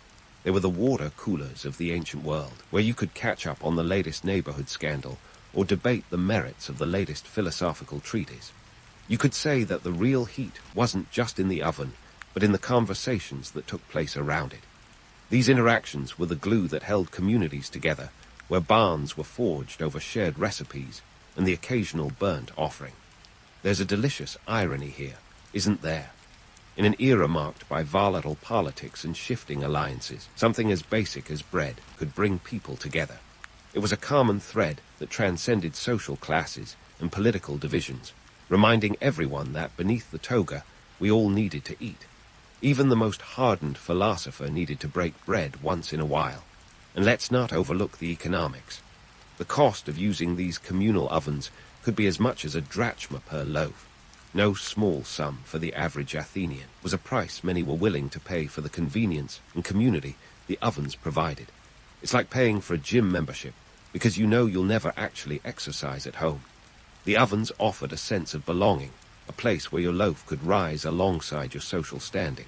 But beneath the camaraderie and convenience lay a harsher reality. Just like today, not everyone had equal access. Those who controlled the grain often dictated who could use the ovens and when. It was a microcosm of the broader socio-political landscape, where the haves and have-nots played out their struggles in the heat of the hearth. Bread might have been a basic necessity, but it was also a potent symbol of power and privilege. As the sun begins to set over Athens, casting long shadows over the agora, you can almost hear the crackling of the oven fires and the hum of voices rising and falling with the rhythm of the evening breeze. The communal ovens served as a reminder of the interconnectedness of life in ancient Greece, a place where the mundane act of baking bread was steeped in layers of tradition, politics, and social dynamics. So next time you find yourself waiting in line at a modern artisan bakery, pondering the rise of gluten-free diets and the allure of sourdough starters, remember the ancient ovens of Athens. They were the original epicenters of culinary creativity and community connection, where every loaf carried with it the weight of history and human endeavor. And while technology has vastly changed the way we bake our bread, the essence of what it represents, community, sustenance, and survival, remains as relevant today as it was back then.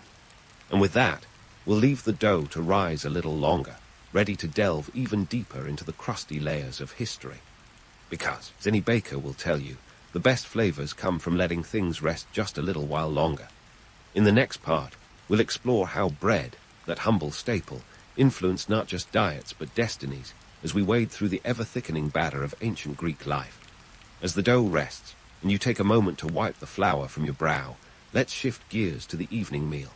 It's a scene straight out of an ancient Greek painting, one where bread doesn't just play a role, it practically steals the show. Picture a low wooden table, surrounded by reclining diners who've had a long day of philosophizing or perhaps arguing over the price of olives in the agora. The sun casts a golden hue over everything, and the air is thick with the smell of baked goods and the faint tang of the sea. In this laid-back setting, bread isn't just a food, it's the culinary equivalent of a Swiss Army knife. You're not just tearing into a loaf, you're engaging in an elaborate ritual. Slice it, dip it, soak it. Bread is your utensil, your plate, and your main course all rolled into one. Olive oil is the liquid gold that transforms a humble slice into a delicacy, while a splash of wine adds that extra touch of Dionysian flair. And if you're feeling particularly decadent, maybe there's some honey or cheese on the side. It's a simple meal, yet it's as satisfying as a modern 5-course dinner. Now, let's talk about the bread itself. Your evening loaf is likely a far cry from the fluffy processed stuff that fills modern supermarket shelves. This is dense, hearty fare that requires a bit of effort to chew. But that's part of the charm, isn't it? It's bread that fights back, reminding you of the labor that went into every crumb. And speaking of effort, let's not forget the social dynamics at play. The quality of your bread could very well indicate your social standing. Are you nibbling on a barley loaf like the common folk, or indulging in a wheat-based treat reserved for the upper crust? Quite literally, your loaf could reveal as much about you as your choice of chitin. Dinner isn't just about feeding the body, it's about feeding the mind. This is where bread becomes a conduit for conversation, a staple at every symposium from the humblest home to the grandest halls. Philosophers like Socrates might have waxed poetic over a loaf, pondering life's greatest questions while munching away. And let's not forget the political debates that would have taken place over the dinner table, where bread served as both sustenance and symbol. If you think about it, every bite was a vote of confidence in the Athenian way of life, a testament to the interconnectedness of food, politics, and philosophy. But before we get too swept up in the romance of it all, let's not ignore the gritty reality. Sure, bread was central to Greek dining culture, but it was also a stark reminder of the harsh economic landscape. You see, while bread was a staple, it was never a given. The very ability to put bread on the table was a daily battle against fluctuating grain prices and the ever-present threat of scarcity. A bad harvest or a disrupted trade route could turn your evening meal from a time of revelry to a harsh lesson in survival. Despite these challenges, bread remained a symbol of resilience. It was the glue that held Greek society together, a common thread that connected everyone from the poorest laborer to the wealthiest aristocrat. And in a city like Athens, where democracy was both a fledgling dream and a reality, bread was the great equalizer. It was a reminder that in the end, everyone needed to eat. As the evening winds down and the plates are cleared, it's time to reflect on the humble loaf's journey through history. Bread, in its simplicity and necessity, is a lens through which we can view the entire tapestry of ancient Greek life. It was sustenance and sacrifice, politics and philosophy, community and culture, all rolled into one. And while modern conveniences have made bread-making a less labor-intensive affair, they've also distanced us from the raw, tangible connection to our past. Now, let's debunk a few myths. The romantic image of the Greek dining experience, with its leisurely pace and philosophical musings, is only part of the story. Yes, there was beauty in the simplicity, but there was also struggle. The bread that graced the table was often hard-won, a product of relentless effort and socio-political maneuvering. And while we may look back on it with nostalgic admiration, it was, for many, a daily challenge to secure. In wrapping up, it's essential to recognize that bread wasn't just a dietary staple. It was a microcosm of life itself. It represented the triumphs and trials of a civilization that laid the groundwork for much of Western culture. It was a symbol of the interconnectedness of human society, a reminder that even the most basic elements of life are imbued with layers of meaning. So next time you tear into a piece of bread, think of it as more than just a snack. It's a slice of history, a testament to the enduring human spirit and the complexities of the world we've inherited. From the bustling marketplaces of ancient Athens to the quiet corners of modern kitchens, bread continues to be a staple, a bridge between the past and present, uniting us in our shared need for sustenance and community.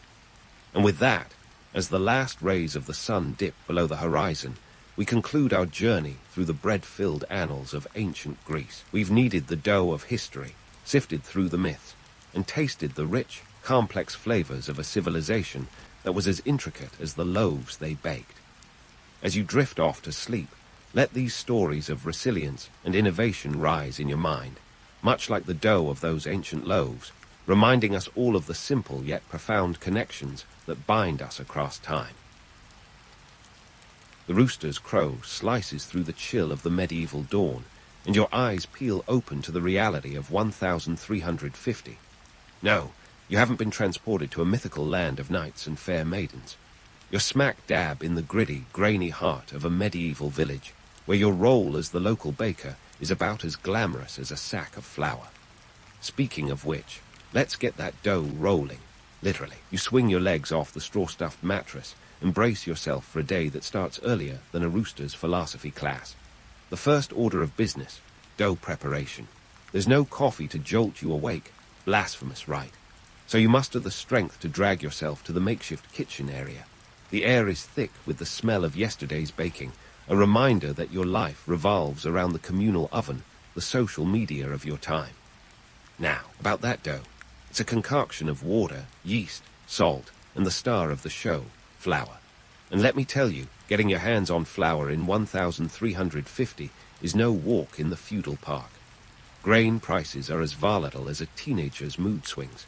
The Black Death has recently swept across Europe, and while it dramatically reduced the population, it also sent ripples through the economy. Fewer mouths to feed meant more grain, but labor shortages made it pricier than a medieval Uber ride. You measure out the ingredients with the precision of a medieval alchemist. Flour is weighed by the bushel, which could cost around 6 pence, more if there's a bad harvest. But hey, bread is life, or at least it is in this medieval diet. Carbs are the cornerstone of your daily sustenance because the village isn't exactly brimming with quinoa salads. Bread is your breakfast, lunch, and dinner, and it's also the currency that keeps the local economy kneaded together. As you mix the dough, you reflect on the romantic notion of the simple life.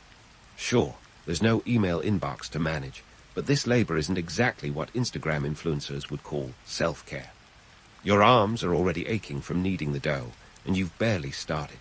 You think that after all this effort, you'd at least get to enjoy the fruits, or breads, of your labor, but most of the time, the best loaves are reserved for the manor lord or perhaps the church. The dough, a sticky mess of potential, needs to rise. Timing is everything. Miss the slot at the communal oven and you're toast, or rather you're not getting toast. The village oven is the heartbeat of the community, a place where gossip rises along with the bread. It's a shared space, which means your timing must be impeccable. Too early, and you'll be waiting with the patience of a medieval saint. Too late, and you'll be left with a doughy mess that not even the pigs would consider. With the dough rising, let's chat about the importance of bread in your medieval world. It's not just food, it's a symbol of social status. The quality of bread you eat can indicate your place in the village hierarchy. The wealthy might enjoy fine white bread, while the peasants munch on darker, coarser loaves.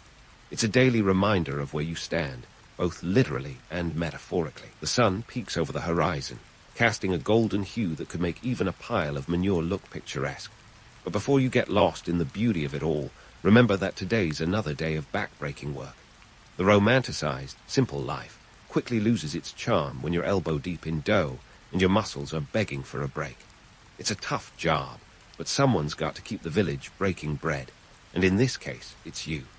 As you prepare to head to the communal oven, you're reminded of the interconnectedness of village life.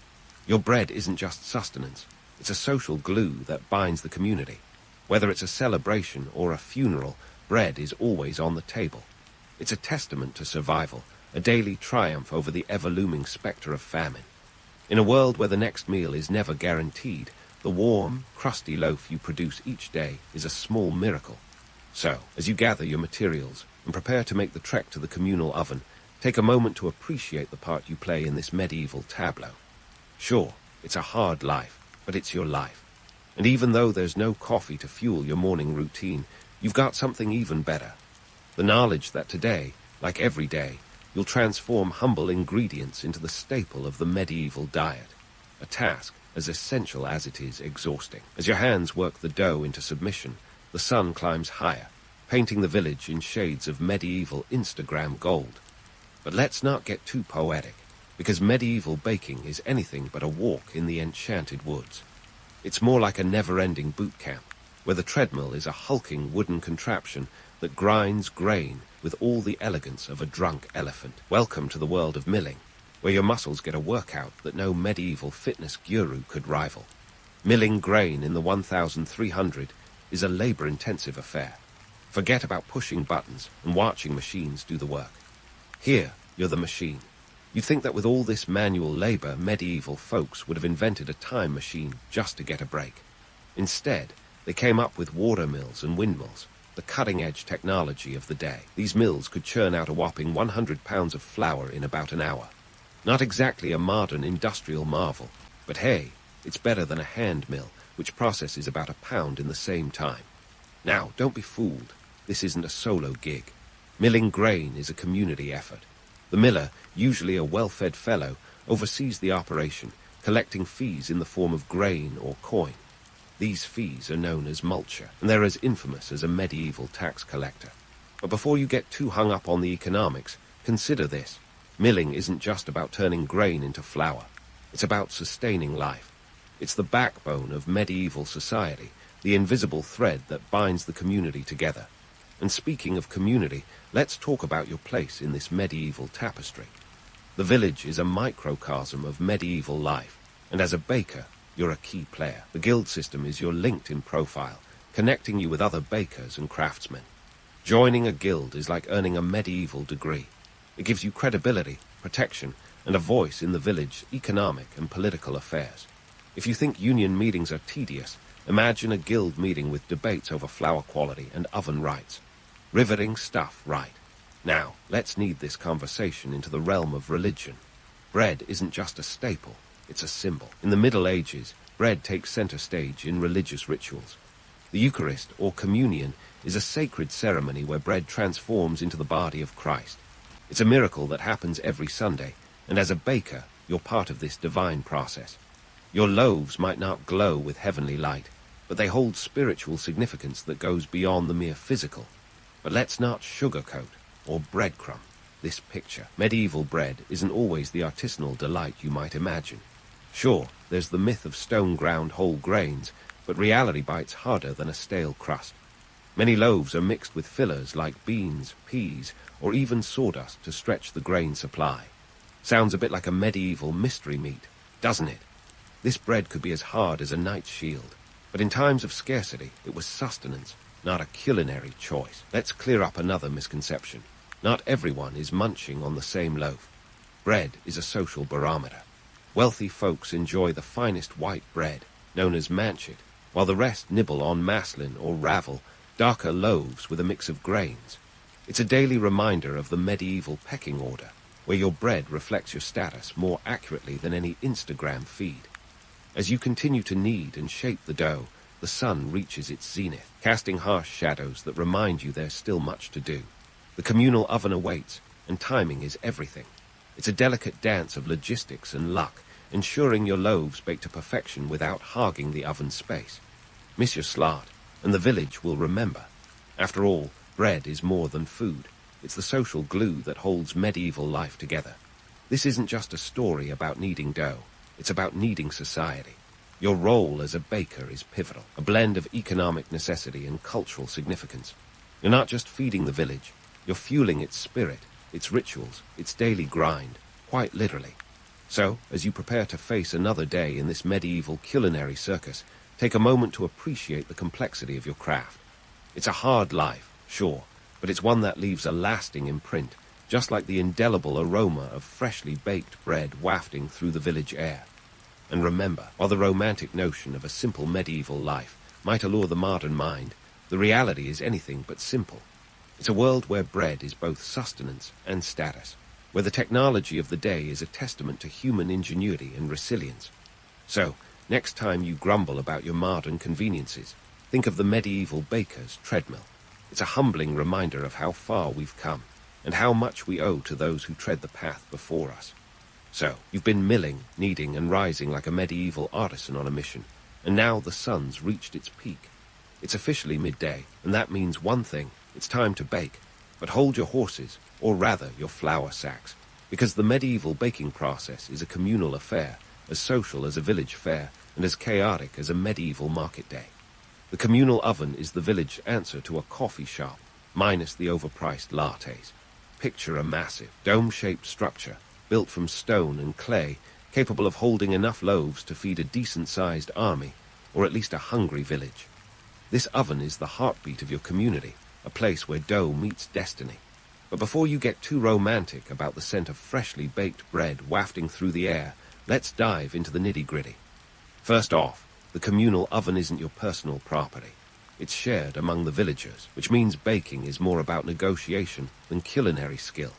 You've got to elbow your way into the queue, balancing diplomacy with determination. It's like scoring prime concert tickets, except here, the stakes are bread, not a backstage pass to medieval bay and say. Once you've secured your slot, it's time to prepare the oven. This behemoth needs to be fired up hours in advance, using wood or coal to reach the scorching temperatures required to bake bread. We're talking about 400 to 500 degrees Fahrenheit, give or take, though precise temperature control is as elusive as a medieval unicorn. The heat is inconsistent, which means your loaves might emerge perfectly golden or as charred as a dragon's dinner. As you slide your dough into the oven, you reflect on the economic importance of bread types. You've got your manchet, fine, white bread made from the best wheat, a luxury reserved for the wealthy. It's the medieval equivalent of designer goods, flaunting social status with every bite. Then there's maslin, a darker, coarser loaf made from a mix of grains, the commoner's sustenance. It's nutritious, sure, but it's also a daily reminder of your place in the feudal food chain. Bread isn't just about survival, it's about status. The type of loaf you consume speaks volumes about your social standing. Manchet is the bread of the elite, served at manor tables alongside roast meats and fine wines. Maslin, on the other hand, is the bread of the masses, paired with whatever the village can muster. It's a culinary hierarchy that mirrors the rigid social structure of the time. But let's not sugarcoat or breadcrumb this reality. Baking in the Middle Ages is fraught with challenges. The threat of fire is ever present, a constant reminder that one spark can turn your hard work into ashes. Ovens are notorious for being temperamental, requiring constant attention to prevent disaster. It's a bit like wrangling a medieval dragon, dangerous, unpredictable, and requiring a deft touch. And then there's the romantic notion of freshly baked bread, that golden crust and soft interior. The reality, more often than not, you're dealing with loaves that are overbaked or underbaked, as unpredictable as the English weather. Yet, despite these challenges, bread remains the staple of the medieval diet, a testament to human perseverance and ingenuity. As the afternoon sun casts long shadows over the village, you retrieve your loaves from the oven, hoping for the best. The smell of warm bread fills the air, a reward for a morning's toil. It's a small victory in a world where survival is never guaranteed. Yet, even as you savor this moment, you know that tomorrow will bring the same challenges, the same struggles, and the same communal dance around the oven. In this medieval world, bread is more than just food. It's a symbol of resilience, a daily miracle carved from the simplest of ingredients. Each loaf is a testament to the community's spirit, a reminder that despite the harsh realities of medieval life, the village endures. So, as you gather your loaves and prepare to distribute them, take a moment to appreciate the role you play in this grand tapestry. You're not just a baker, you're a custodian of tradition, a keeper of the flame, and a vital thread in the fabric of medieval society. And remember, while the romantic notion of a simple medieval life might allure the modern mind, the reality is anything but simple. It's a world where bread is both sustenance and status, where the technology of the day is a testament to human ingenuity and resilience. So, next time you grumble about your modern conveniences, think of the medieval baker's treadmill. It's a humbling reminder of how far we've come and how much we owe to those who tread the path before us. As the day winds down and the village settles into its evening rhythm, you reflect on the interconnectedness of it all. Bread is more than a meal. It's a cultural cornerstone, a symbol of life and community. It's a reminder that even in a world fraught with uncertainty, there are constants that bind us together, like the simple, essential act of breaking bread. As you hoist your basket of freshly baked loaves and step into the bustling heart of the village, you're not just a baker, you're a bread diplomat, navigating the complex dance of medieval trade. The market is your stage, and the afternoon sun casts a spotlight on the drama of daily life.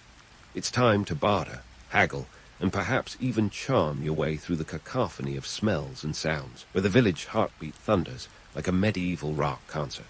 Let's dismantle the myth of the medieval market as a chaotic free-for-all, shall we? Sure, it's lively. Imagine a Renaissance festival minus the turkey legs and plus a few more muddy boots. But chaos? Not quite. In fact, markets were governed by a set of regulations as binding as the laces on a knight's armor.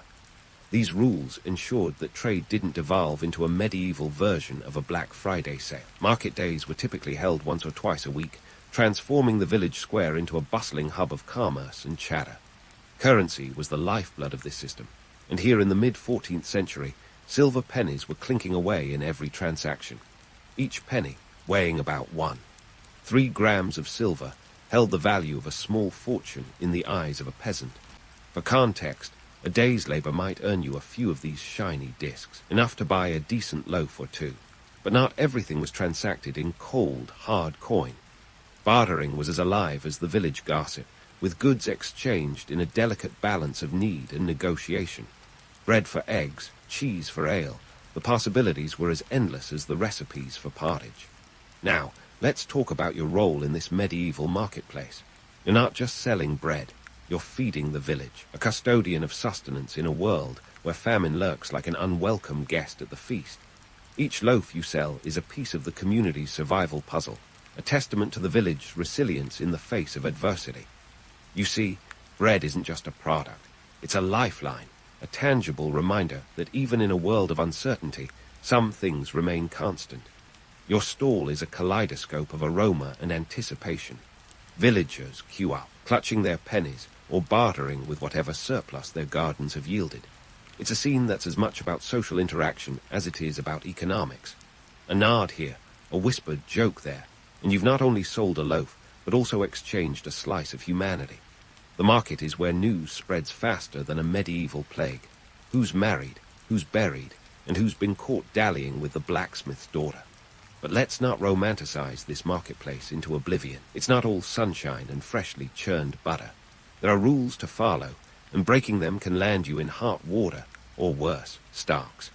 Weighing bread to ensure fairness is a medieval must, a practice enforced by ale tasters and bread weighers, officials who roam the market with the authority to levy fines or worse. Shortchange the weight of your loaf, and you're risking more than a bad review. In some places, the punishment for selling underweight bread could be as severe as a stint in the pillory, a public humiliation that makes modern Yelp reviews look like love letters.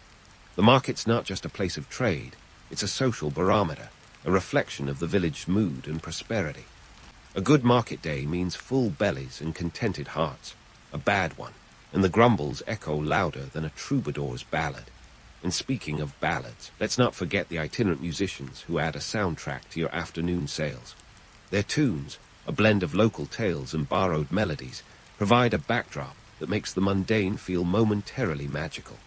As the sun dips toward the horizon, casting golden hues over the cobblestones, you tally your day's earnings. Each penny and barter item tells a story, a narrative woven through the fabric of trade and toil. The market winds down, and the village slips into a quieter rhythm. Yet even as the stalls are packed away and the square empties, the echoes of the day's exchanges linger, a reminder of the interconnectedness that defines medieval life. And so, you head home, your basket lighter, your purse a little heavier, knowing that today, like every market day, you've played a part in the village's intricate dance of survival. You're not just a baker, you're a linchpin in the medieval economy, a thread in the tapestry of daily life. As you walk back through the narrow lanes, past the thatched roofs and the grazing geese, you can't help but ponder the paradox of your time.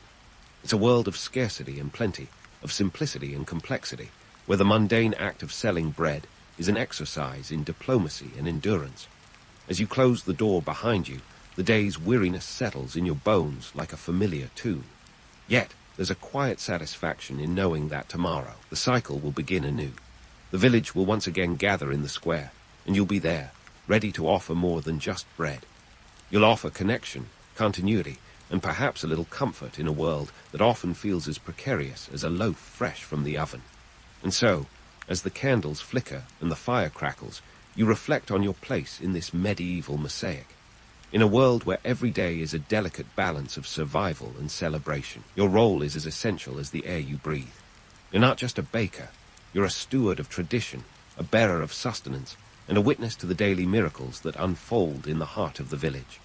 And as the night wraps the world in its quiet embrace, you drift into sleep, knowing that in the grand tapestry of history, your story is interwoven with 1,000 others, each as vital and vibrant as a freshly baked loaf. As the night wraps its velvet cloak around the village, you slip into a well-deserved slumber, serenaded by the distant hoots of an owl and the comforting crackle of the hearth. Yet even as you rest, the weight of your daily labor lingers. You're not just a baker, you're a vital cog in the medieval machine, a silent partner in the grand social experiment of your time.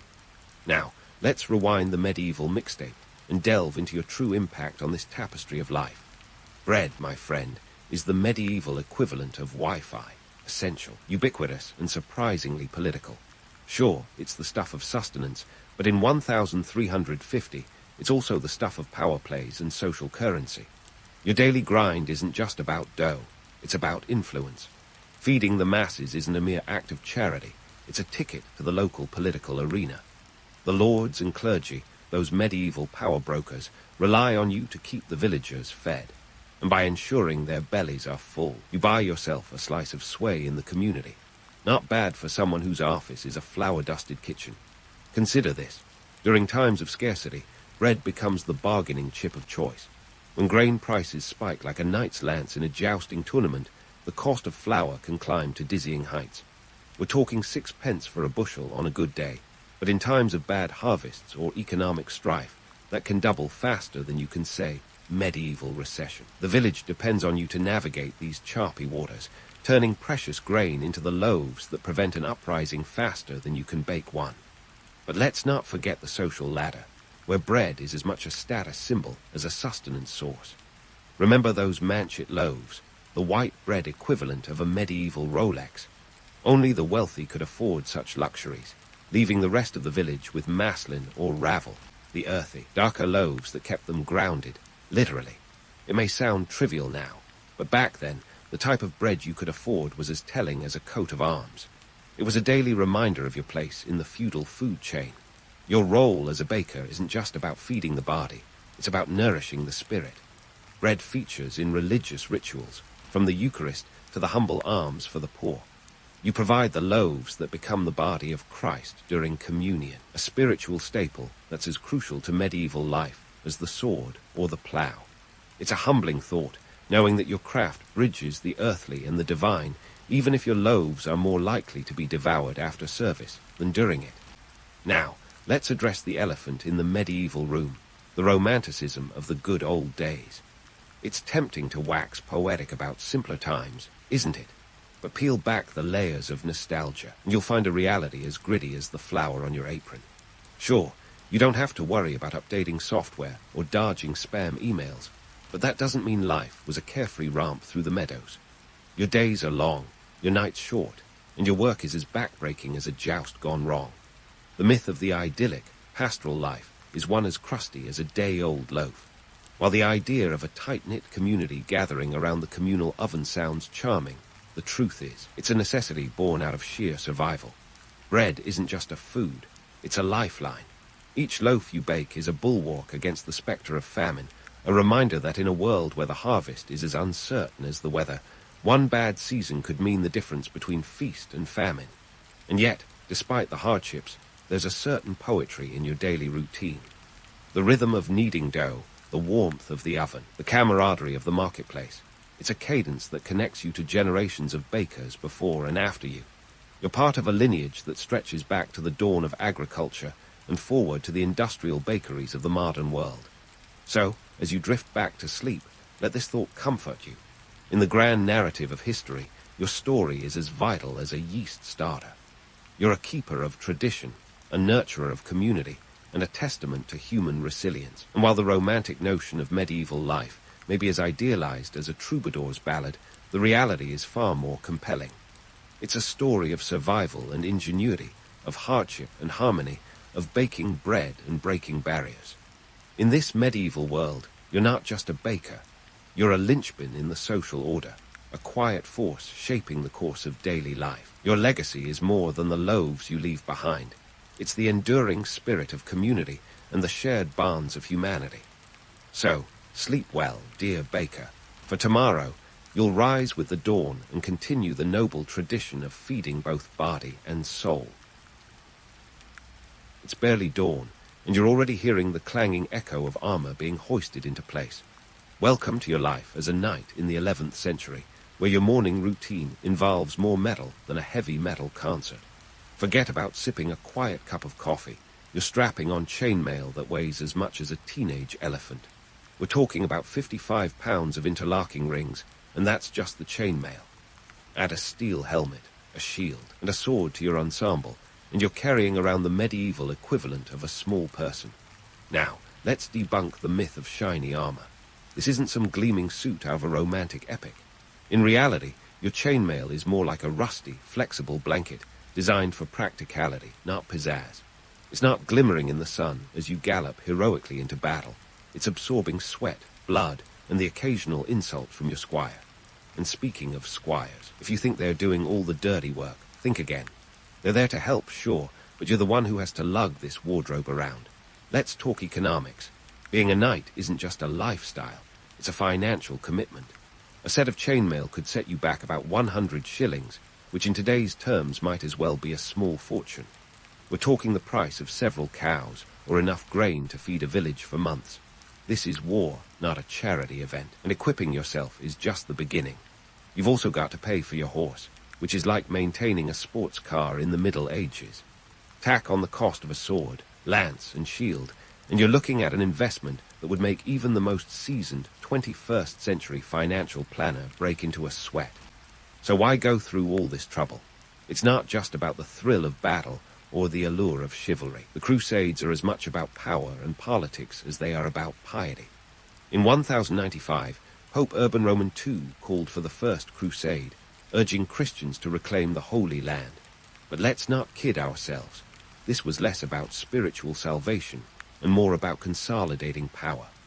Europe in the 11th century was a hotbed of political intrigue, with noble families vying for influence and land. Answering the Pope's call wasn't just about faith.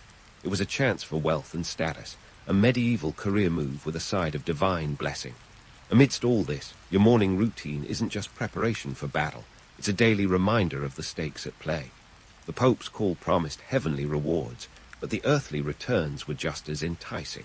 A knight could gain land, titles, and wealth, transforming the social hierarchy. Not to mention, it's a convenient way to channel the restless energy of Europe's warrior class, who might otherwise be causing trouble on their own turf. It's a complex chess game, and you're one of the pieces, maneuvering through the geopolitical landscape.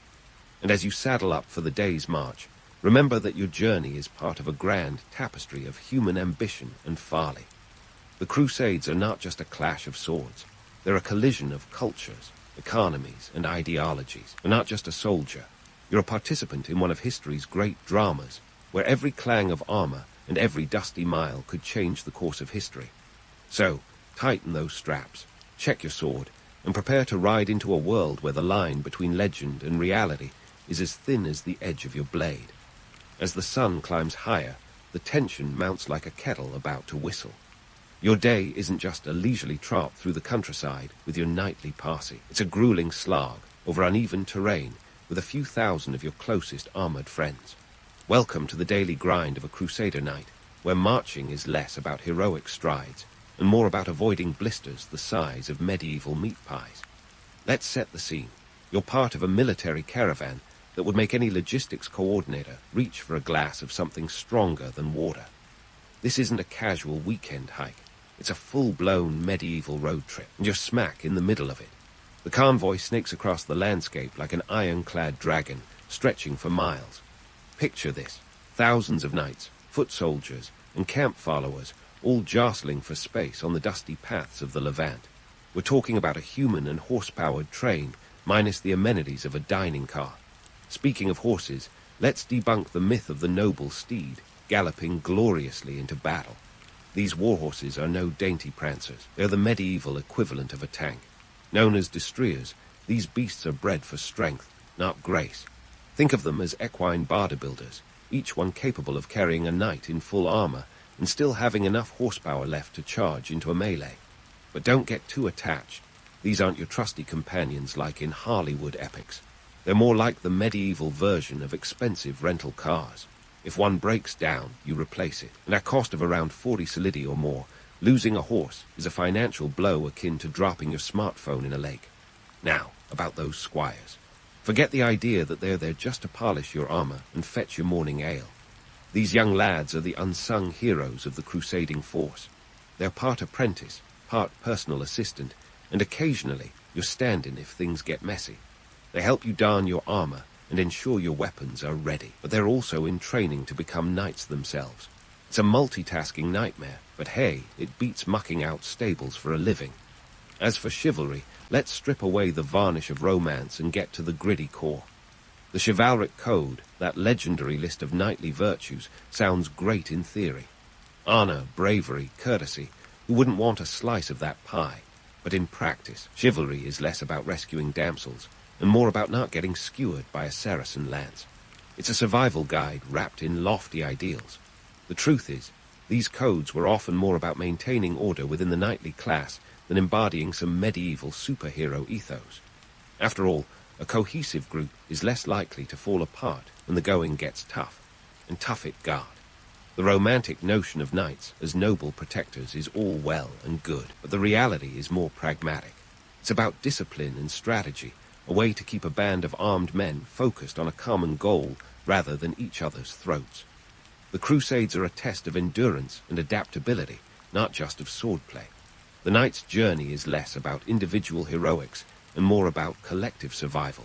And let's not ignore the sheer brutality of it all. The Crusades aren't a Renaissance fair with more chainmail. They're a brutal contest of endurance, where the stakes are as high as the bloody carnage is real. The chivalric code might preach mercy, but in the heat of battle, it's every knight for himself. The battlefield is an equalizer, where lineage and titles mean little against the relentless swing of a sword. As you march onward, the sun blazing overhead, take a moment to appreciate the complex tapestry of history you're part of. You're not just a player in a grand saga. You're a cog in the machinery of medieval warfare.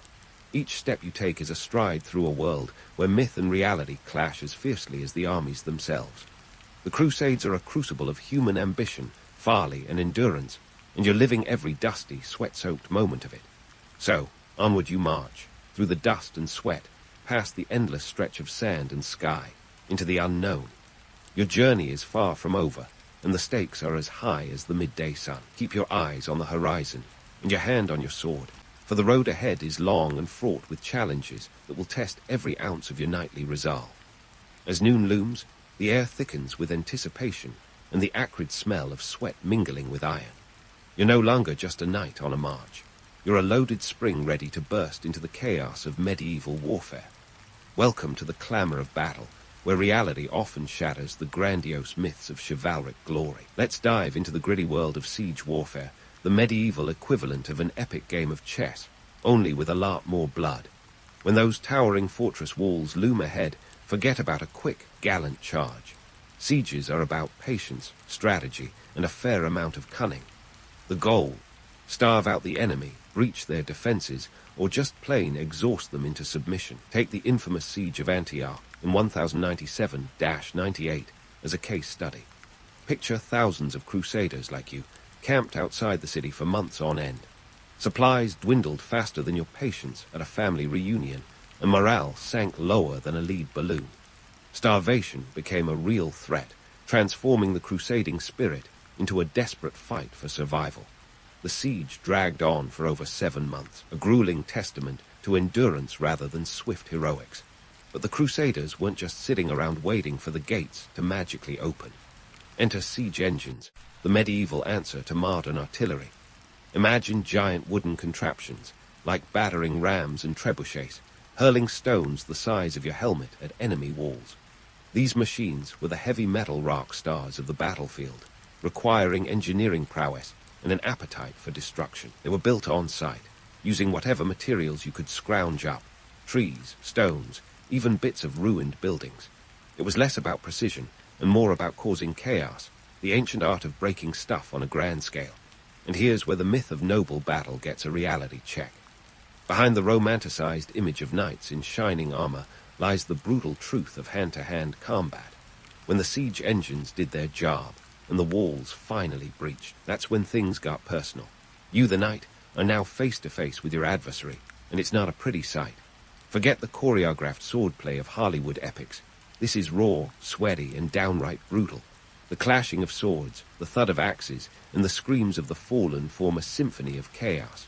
The battlefield is a slippery mess of mud and blood, a far cry from the poetic duels of legend. You're not just fighting for glory, you're fighting for survival. It's a medieval melee, where split-second decisions mean the difference between life and death. And let's talk about those chivalrous knights. Sure, the chivalric code sounds noble: bravery, honor, mercy. But in the heat of battle, that code is often tossed aside like a broken lance. The reality is that knights, driven by hunger, fear, and the chaos of combat, often resorted to less than honorable tactics. Desperate times call for desperate measures, and the battlefield is nothing if not desperate. The myth of the noble knight is further shattered by the infamous behavior that often followed a victory. Take the notorious sack of Jerusalem in 1099. After a grueling siege, The victorious Crusaders didn't exactly uphold the ideals of mercy and restraint. The city was subjected to a brutal massacre, a stark reminder that the lines between heroism and atrocity are often blurred in the fog of war. But amidst the horror, there's levity too, albeit of the dark variety.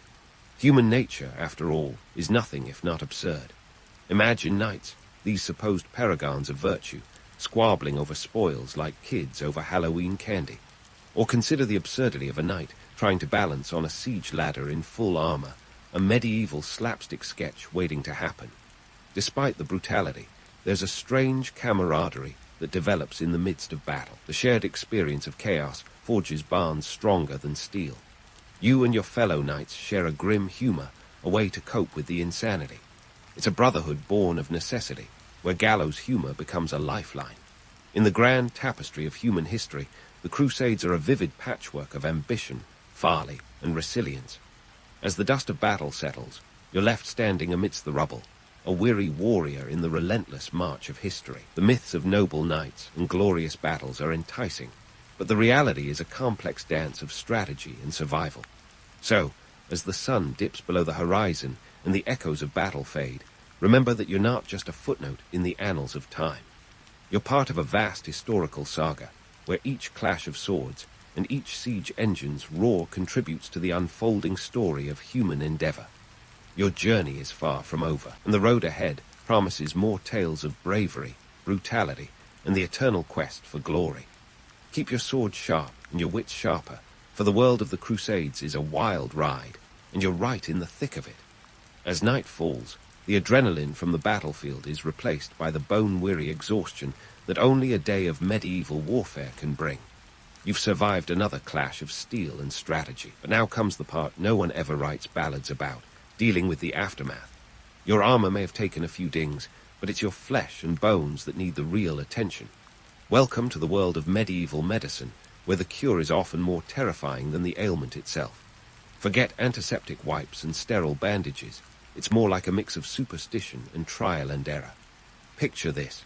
Your local medic is less of a doctor and more of a hopeful experimenter. They might start by cleaning your wounds with wine, which is probably the closest thing to a disinfectant they have.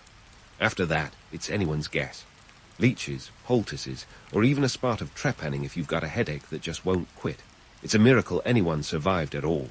And speaking of miracles, let's talk about the economics of survival. War is expensive, not just in blood, but in cold, hard cash. Sure, the Pope might have promised eternal salvation, but that doesn't pay for the horse feed or the blacksmith's bill. The financial fallout of war hits hard, and not just on the battlefield. Back home, your estate must keep running, and the cost of maintaining your knightly persona can drain even the deepest coffers. In fact, war profiteering was a thing long before the term was coined. Merchants and suppliers saw the Crusades as a golden opportunity, literally. Prices for essentials like grain, armor, and weapons soared. The cost of a suit of armor could be as much as 100 pounds of silver. That's the kind of financial strain that could send a medieval accountant into fits. It's a vicious cycle of supply and demand, where your survival might just depend on the depth of your purse. But it's not all grim economics and grisly medicine.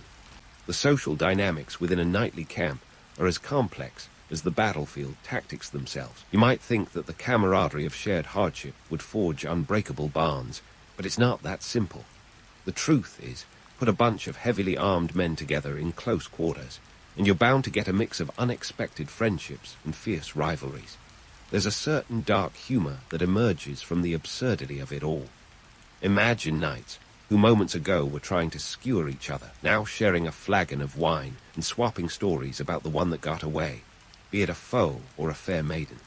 And yet, the same tent could house a simmering rivalry, where a sideways glance or a misinterpreted jest could lead to a duel at dawn. It's like a medieval soap opera, only with more chainmail and fewer plot twists. And let's not forget the scribes and chroniclers, the medieval equivalent of today's bloggers and influencers. Their job was to document the deeds of knights, turning the chaos of war into tales of heroism and glory. But take these accounts with a grain of salt or a barrel. They were often commissioned by those very knights or their patrons, so objectivity was about as common as a knight without a sword. These stories were part fact, part fiction, and a whole lot of embellishment. Take the Gesta Francorum, for instance. This account of the First Crusade is filled with tales of bravery and divine intervention. It paints the knights as larger-than-life heroes, battling the infidel with one hand while holding the banner of Christendom aloft with the other. But peel back the layers, and you'll find a more nuanced reality.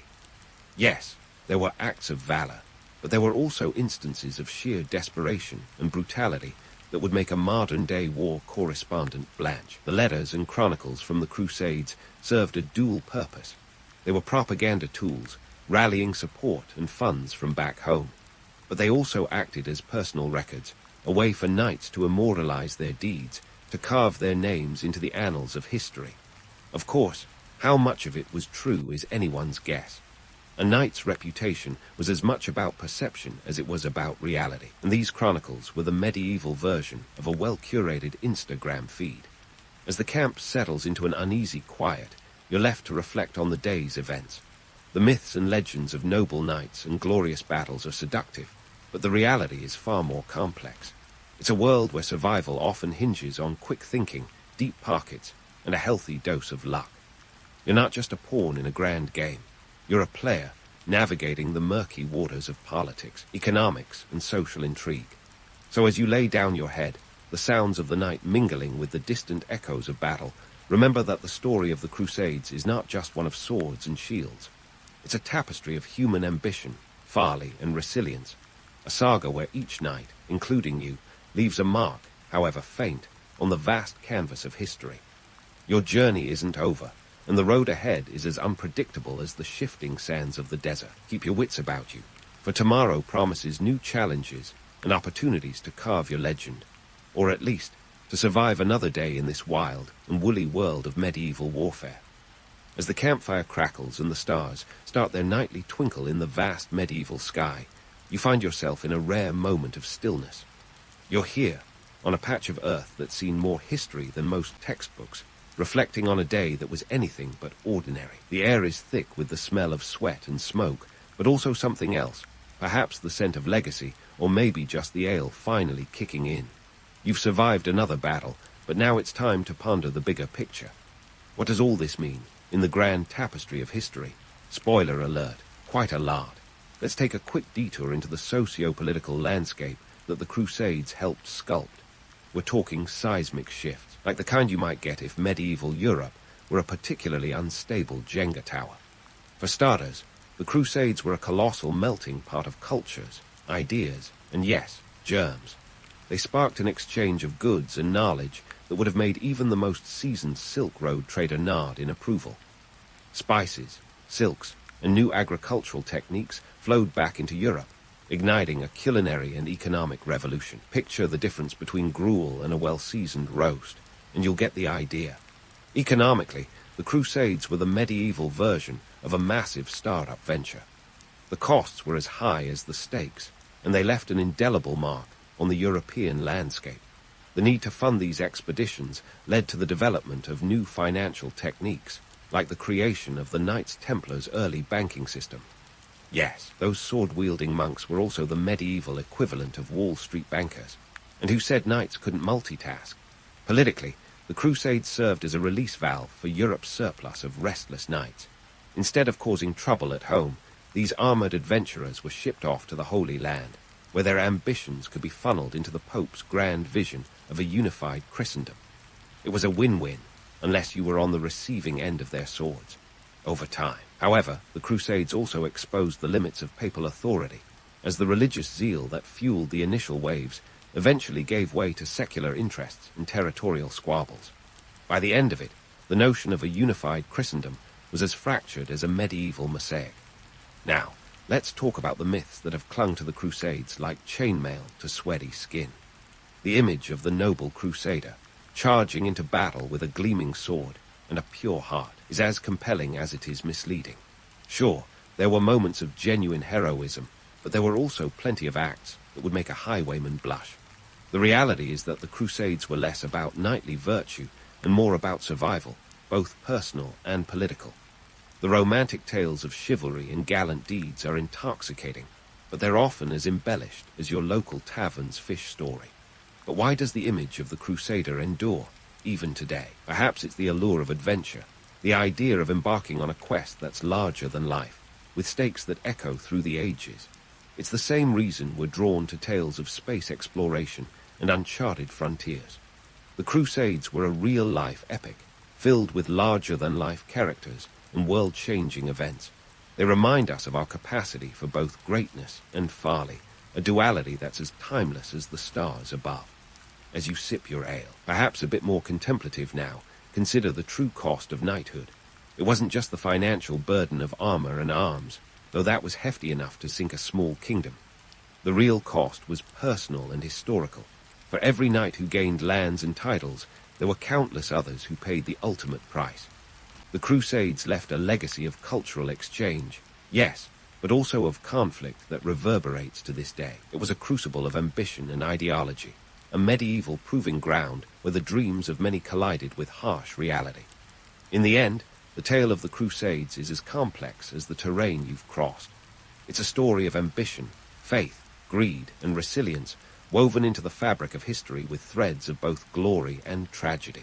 So, as the fire dwindles and the shadows lengthen, remember that you're not just a footnote in this grand saga. You're part of a living legacy, a testament to the enduring human spirit in all its flawed, fascinating glory. And with that, you lay your weary head down, the echoes of history mingling with the night sounds. Your journey has been a wild ride through the annals of time, a dance between myth and reality that leaves you pondering what it truly means to be a knight. As you drift into sleep, know that the story is far from over. The lessons of the past are the guideposts for the future, and who knows what tomorrow might bring in this ever-unfolding tale of human endeavor. Keep your armor ready and your mind sharper still, for history is a relentless, ever-turning wheel, and you, dear knight, are right in its path.